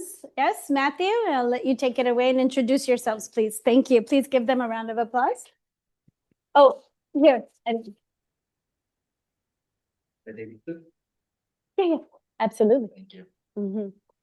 Well, I guess it's a pretty quick shout out. I want to start by saying thank you, Mom, and we're always happy to support you. I don't think we're the ones running the organization, but always being by her side is kind of what's important here. And I'm just glad we're able to keep doing that. And yeah, we just want to say thank you on behalf of her. We know how much this means to her for getting the recognition for the hard work and the hard effort that she's put into this organization. So we thank you. And before we go down, Afomia, thank you for putting this together, and Sion, congratulations. Thank you. Thank you. Thank you, everyone. Tigis, can you share with us what might have been the hardest thing that you overcame as a social entrepreneur? And you're welcome to respond in Amariña. Okay, so can you repeat again? So what you said? Because the video stays by itself, so I don't want to repeat again. So can you make it clear again? So. Sure. ምን አይነት ችግር ትልቁ ችግር ያሳለፍሽው የምትዩ በዚህ አይነት ስራ በአማርኛ መመለስ ትችያለሽ? ኦኬ ይቻላል። አይ ቲንክ ንኪ ያለች መሰል አይደል? ታዳምጠኛለች። አዎ ንግስት አለች። እሷ ብትናገረው ጥሩ ነበር ለዚህ ለምን እንደበቃው። እንግዲህ የችግሮች መብዛት የኔም የውጣ ውረድ መንገድ በዛ ላይ ደግሞ የህዝቦቼ በየጊዜው ያለው የችግር ብዛት በተወሰነ በአንድ ሰው በሁለት ሰው የሚቀረፍ ስላልሆነ I'm trying to make it like a big organization. So በራሴ ወደ ከ200 ህፃናት በላይ ወይም ከዛ በላይ ምረዳቸው ቢኖርም ግን በአሁኑ ሰዓት በኢትዮጵያ ውስጥ ያለው በጣም ከባድ ከሚባል በላይ ስለሆነ የራሴን ስራና የራሴን ኑሮ በሙሉ በቃይ ብዬ ነው ወደዚህ የጀመርኩት። በአጋጣሚ ልጆቼ ይዛለ ለዚህ ሁሉ መብቃት ለዚህ ደረጃ እንድደርስ ያረጉኝ ግን የልጆቼ ከጎኔ መሆን ያለኝንም ደግሞ ያለውን ቢዝነስም ቴክኦቨር አድርገው በመያዛቸው እኔ ደግሞ ሙሉ ህይወቴን ሙሉ ስራዬን ካሁን በኋላ ለወገኖቼ ለመድረስ ሙሉ ሰዓትና ስራዬን ጀምሬያለሁ ማለት ነው። እና ለዚህ ግን ያበቃኝ የችግሮች በኢትዮጵያ ውስጥ ያለው የረሃብ የጦርነት የመሰደድ የዛ ሁሉ ውጤት ነው ተጠራቅሞ ለዚህ የደረሰ ማለት ነው። እና እናንተም ለዚህ አፕሪሺየት አድርጋችሁ እኔን በማስተዋወሳችሁ ሪሊ በጣም ነው ማመሰግነው። I'm so happy for you. በጣም ነው ማመሰግነው። ሌላው ግን ያው ብዙ ሌሎችን ጊዜ እንዳልወስድባችሁ ብዙም ነገር ማለት አልችልም ማለት ነው። Thank you. To translate real quickly, what she said is that, the situation in Ethiopia is very dire, and that's been the most challenging part for her. But the exciting thing is that she's actually going to be transitioning to doing this humanitarian aid full time now. She's a very successful businesswoman, even outside of the humanitarian work that she does as an entrepreneur. But congratulations to you on that. And so the next recipient, we're going to share a few words about him and share his little video. And he won't be able to attend, but we'll share his award nonetheless. So the next recipient is Demiso Gaetana. Demiso is the founder and chairman of Take Care of Home, a nonprofit built to advance educational equality in rural Ethiopia. Through classroom construction, school supply distribution, lunch programs, family support, and community-centered projects, Take Care of Home works to expand access, dignity, and opportunity for students and families in Ethiopia.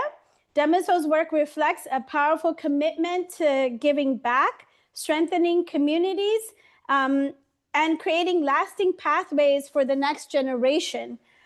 So I want to present, well, first, let's see, can you do the video? There we go, and then we'll present his award.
እንደምታው እባላለሁ።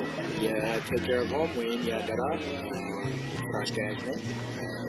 ከውጭ አባል ውጭ ደግሞ ለአበራ ደግሞ ኢትዮጵያ ውስጥ ናቸው ናቸው እና በዚህ ዓመት የእናንተ ትምህርት ቤት ለመገንባት አቶ ቀናው ተረፈ እባላለሁ። የቀበሌ ትምህርት ቤት ርዕሰ መምህር ነኝ። በ1982 ዓመተ ምህረት ትምህርት ቤቱ እንደተመሰረተ ህብረተሰቡ ፈቃደኝነት እንደተመሰረተ አውቃለሁ። ተማሪዎች አሁን 550። All right, so please give a round of applause to Damiso Gaetana. In recognition of his visionary leadership, entrepreneurial excellence, and meaningful contribution to compassion, dignity, and community uplift in Ethiopia. I'm so proud of Damiso and all of our recipients, but I've known Damiso from when he first started this, and he's been, really committed, and he's built so many schools in Ethiopia.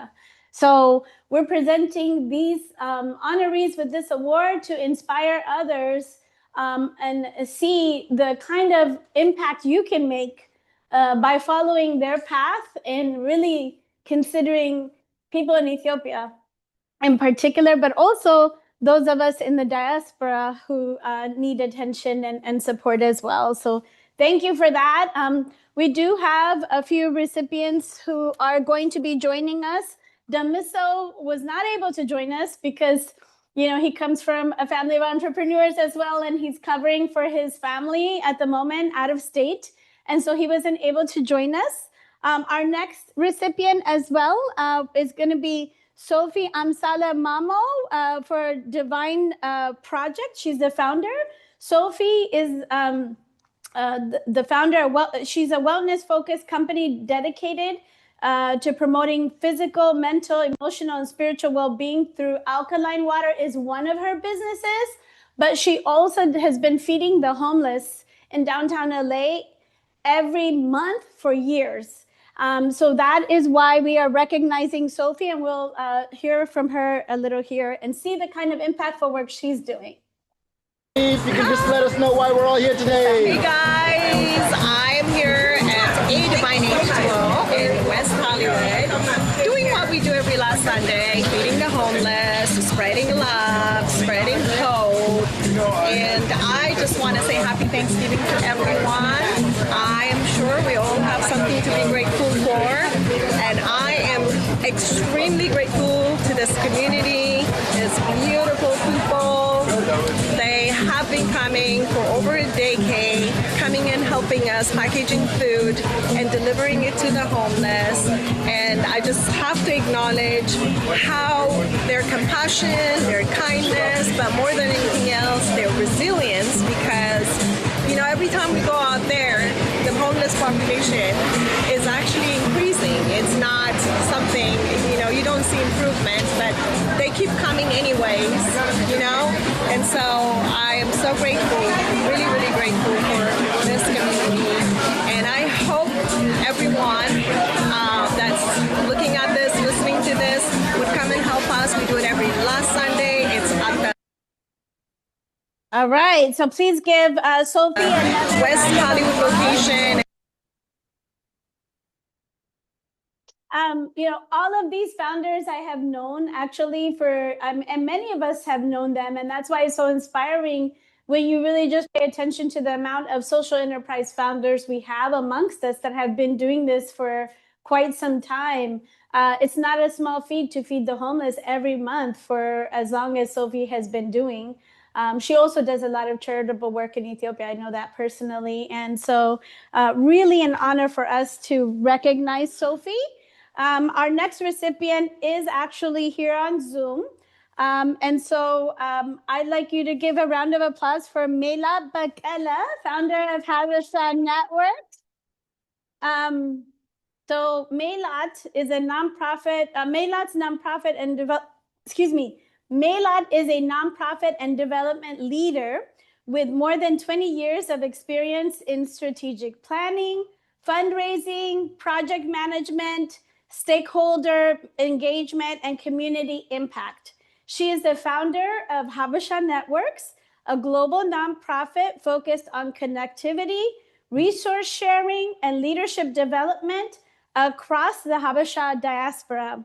She also serves as a Senior Development Officer at Free Wheelchair Mission, helping expand wheelchair distribution in Ethiopia, and is the founder and principal of Connecting Dots Consulting, supporting nonprofits and small businesses and international organizations. Please give, well, actually, before we have Maylat speak, we're going to play her video.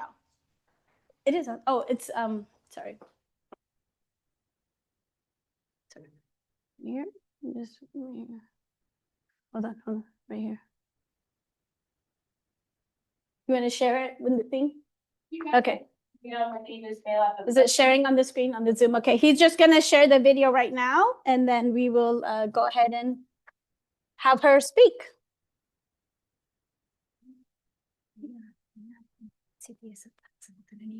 Okay.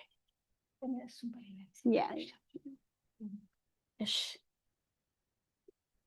Thank you guys so much for coming out. My name is Mayla Fazella. I am founder of Habesha Network. My name is Ida Solomon. I'm the executive director of Habesha Network. Thank you guys so much for coming today.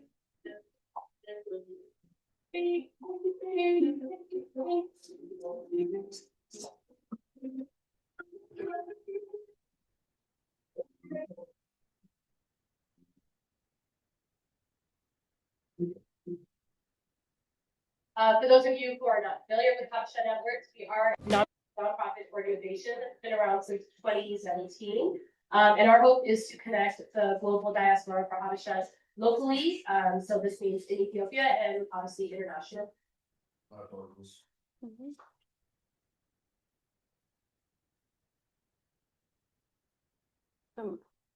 When you go to hit share, it should be sound and video. Wait. No, it's Oh. it's just a video. So Oh. it's explore gosh. Is that showing? Okay. Okay. So we're just facing a little technical difficulty sharing the video. We'll have that up in just a moment here.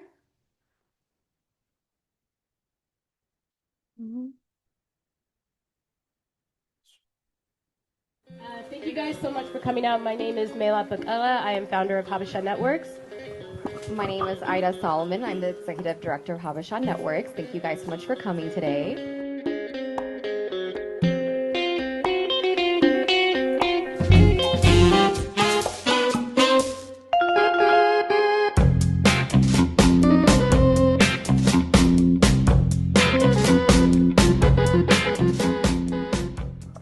For those of you who are not familiar with Habesha Networks, we are a nonprofit organization that's been around since 2017. And our hope is to connect the global diaspora for Habeshas locally.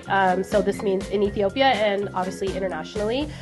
We've been around, I said, for 8 years, hosting events like community workshops, annual brunches, professional networking events too.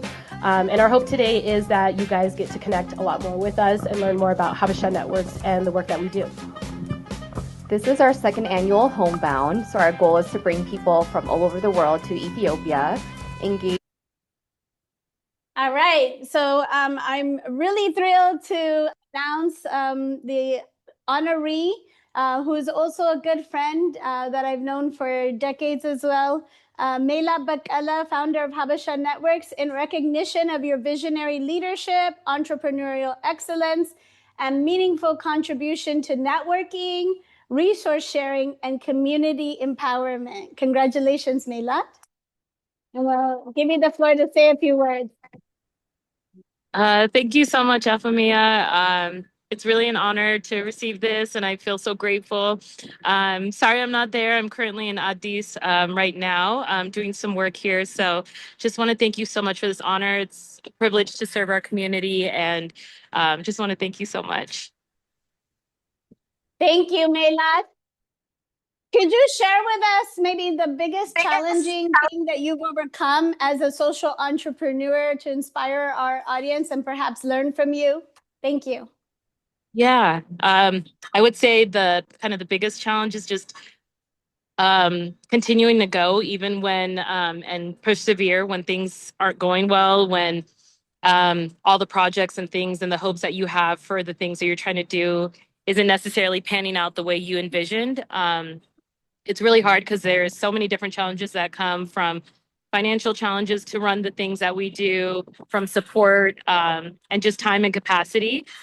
So I just think the biggest thing is I've learned is just trying to maintain a good group of people around me to help execute everything that I do, and to support me in the work that I'm doing. So I don't do this alone. I do it with a group of wonderful people who help me.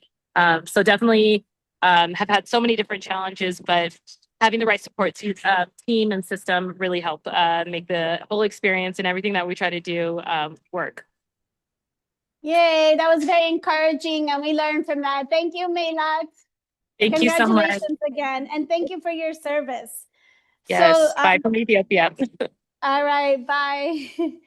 So our next recipient is actually our sponsor in letting us use this venue.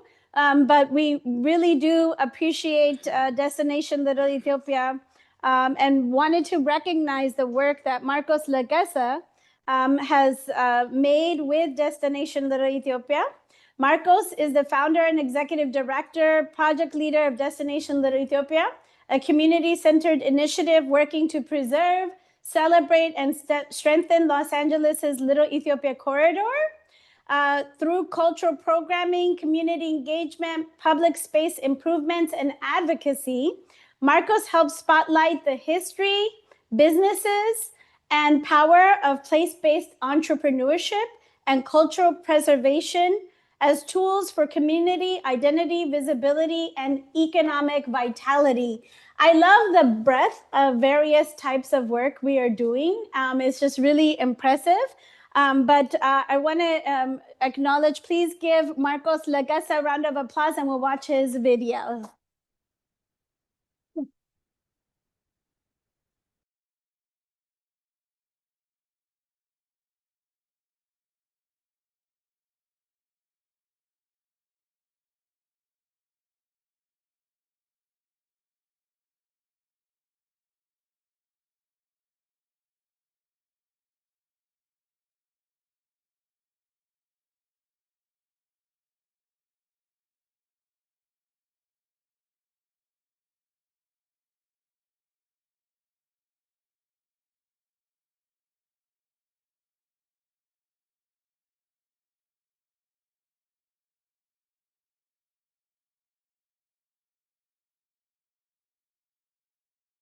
Purple King Size Mattress.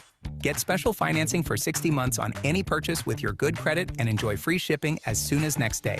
With these deals, we promise your best sleep starts here. Don't miss the Memorial Day event, only at the Living Spaces Sleep Center. Living Spaces.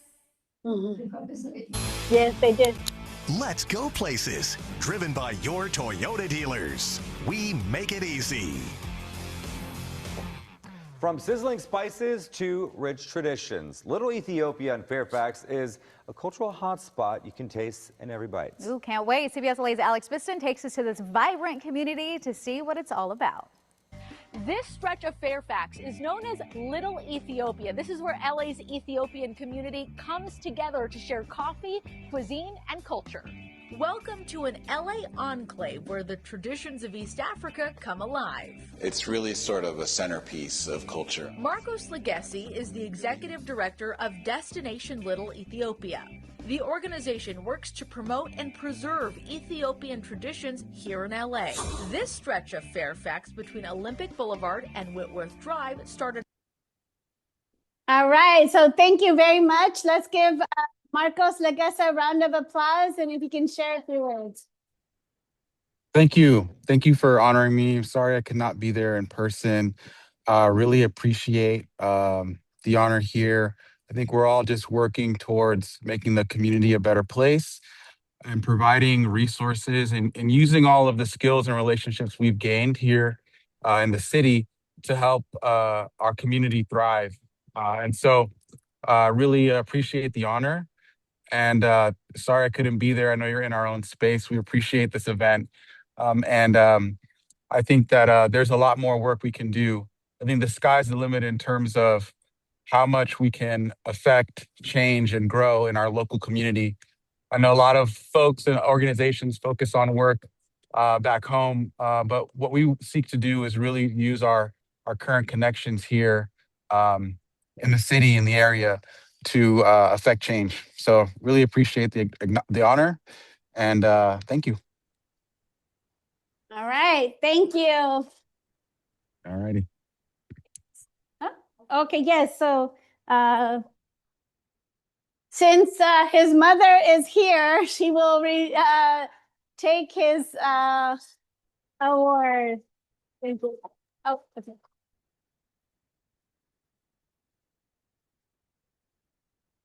And I also want to say that she had no hand in selecting who the honorees were.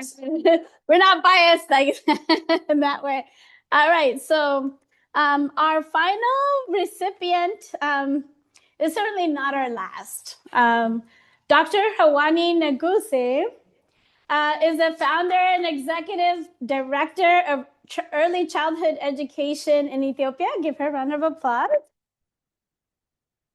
It's a nonprofit expanding access to early learning through community preschools, outdoor learning environments, educator training, and strengthened child rearing practices in rural Ethiopia.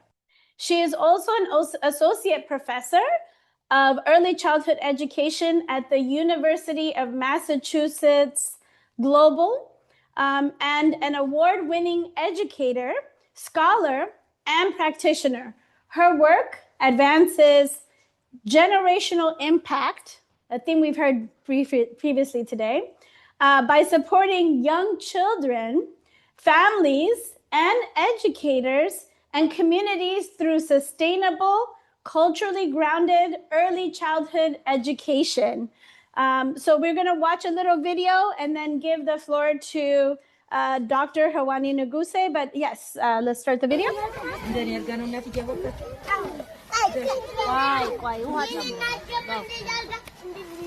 እንዴት አረገው እንደዚህ እንደዚህ እንደዚህ እንደዚህ አረጋችሁ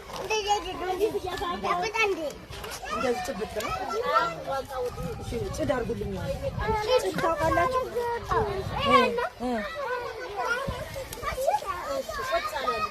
ባይ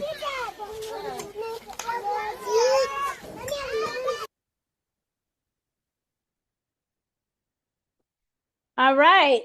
So I'd like to read here Dr. Hawani Naguse, in recognition of your visionary leadership, entrepreneurial excellence, and meaningful contribution to early childhood education and the well-being of children, families, educators, and communities in Ethiopia. Congratulations as receiving this award. Please give her a round of applause. Oh. Let me just make sure she comes in. Yeah, he said that she may be having technical difficulties, so let me just text her right now.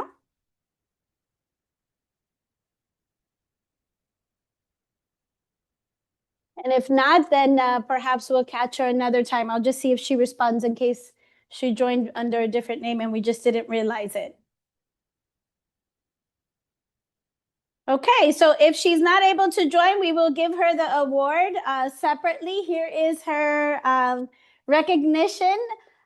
She is also at a graduation. Since this is graduation season, it's her son's graduation, but she was still going to dial in. She just may be running behind because of that. But we also do want to recognize her and her accomplishments, along with all of our founders. So we just want to say in closing, that, you know, Ethiopian legacy is really about Ethiopia's legacy that is lived, but also the legacies we want to leave in the future.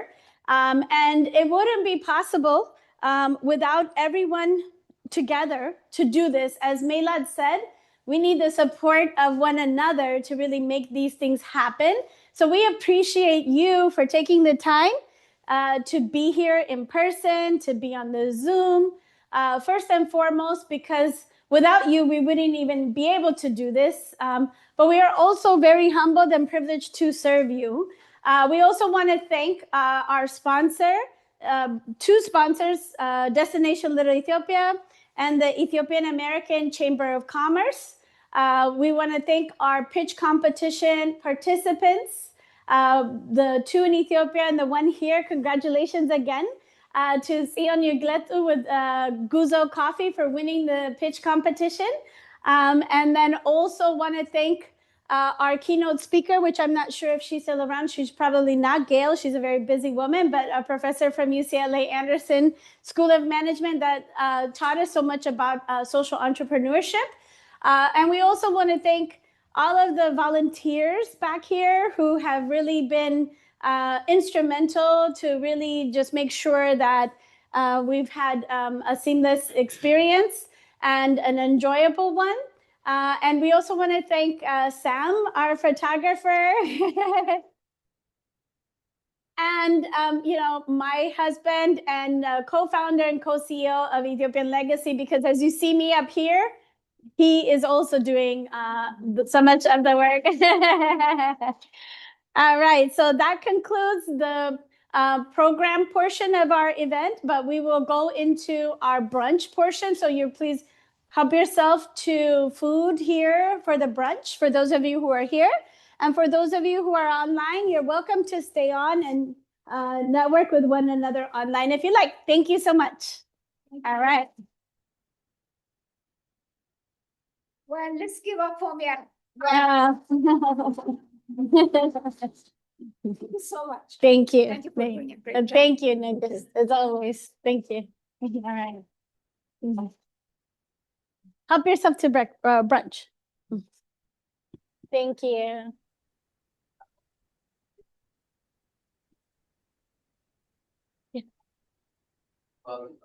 Bye, thank you. Huh?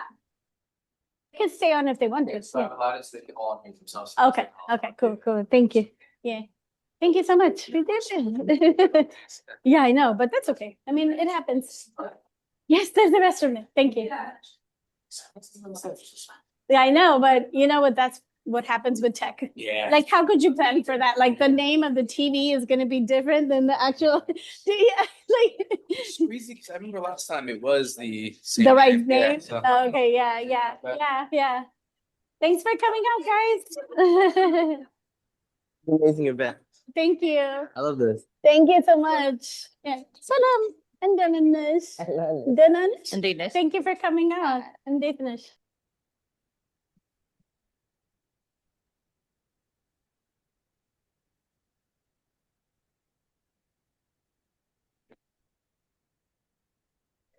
Hi, everyone. It's Betty. I'm not sure if we're sticking around, but unfortunately, I have only 4 minutes before I go. I knew that this event was going to be from 9 to 12, and I have made other plans, but happy to start a chat if everyone here is interested, but otherwise, we can go about our days as well. Yeah, the same here. I have to hop off in 4 minutes as well. I guess one thing is, if you have my name on there, if you could connect with me on LinkedIn, so we could. Yeah, definitely. Let me look you up on LinkedIn. I would love that. Yeah. So you go by Yeah. Jonas SE or? SEIFU. Okay. The other one. And I feel like I got tired typing out my whole last name. It's okay. Oh, and I think I see you here. Yeah. Augusta, are you there as well? I think Yaruis, you add me. We're on LinkedIn. It's funny on us. We are. It looks like we're already connected on LinkedIn, but I'll send you a message. Okay. Oh man, we didn't even know that. See? Yes, probably from one of this Ethiopian Legacy events. I feel like. Potentially, yeah.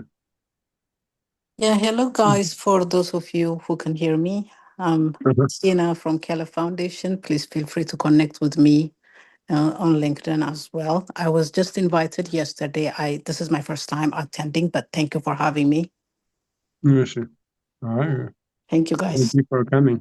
Thank you. Nice meeting you virtually. Yes, I would love to connect with you. So I'll look you up.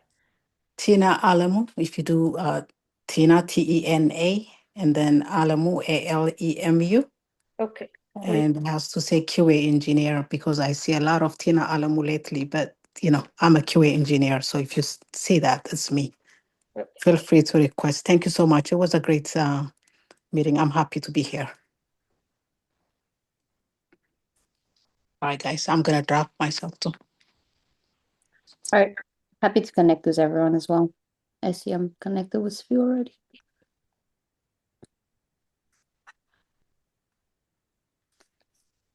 All right. Have a good day, everyone. Thank you. Bye. Cool.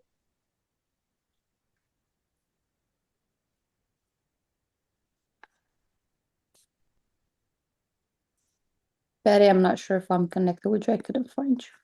Let me put my I don't think I can put it on the chat. Yeah, Bethlehem spelled as Betelhem. And last name Gedlu, Gedlu. Gedlu? Yes. Is it like Betty Zauge Gedlu? Yes, Betty Zoga Gedlu. Yes, yeah. That's me. I'm also looking you up, but maybe I don't know if I can find you sooner. I found you already, so I see. Okay, perfect. I just typed in my full name. Perfect. Let me see. All right, But everyone. no, that's yeah. Say hi, and I'll try to say hi too, so we could continue this collaboration. I liked it. Yeah, me too. Thank you so much, and I appreciate meeting you both, and hope to stay connected. Oh, sure. Bye. Sure. Bye, everyone. Bye.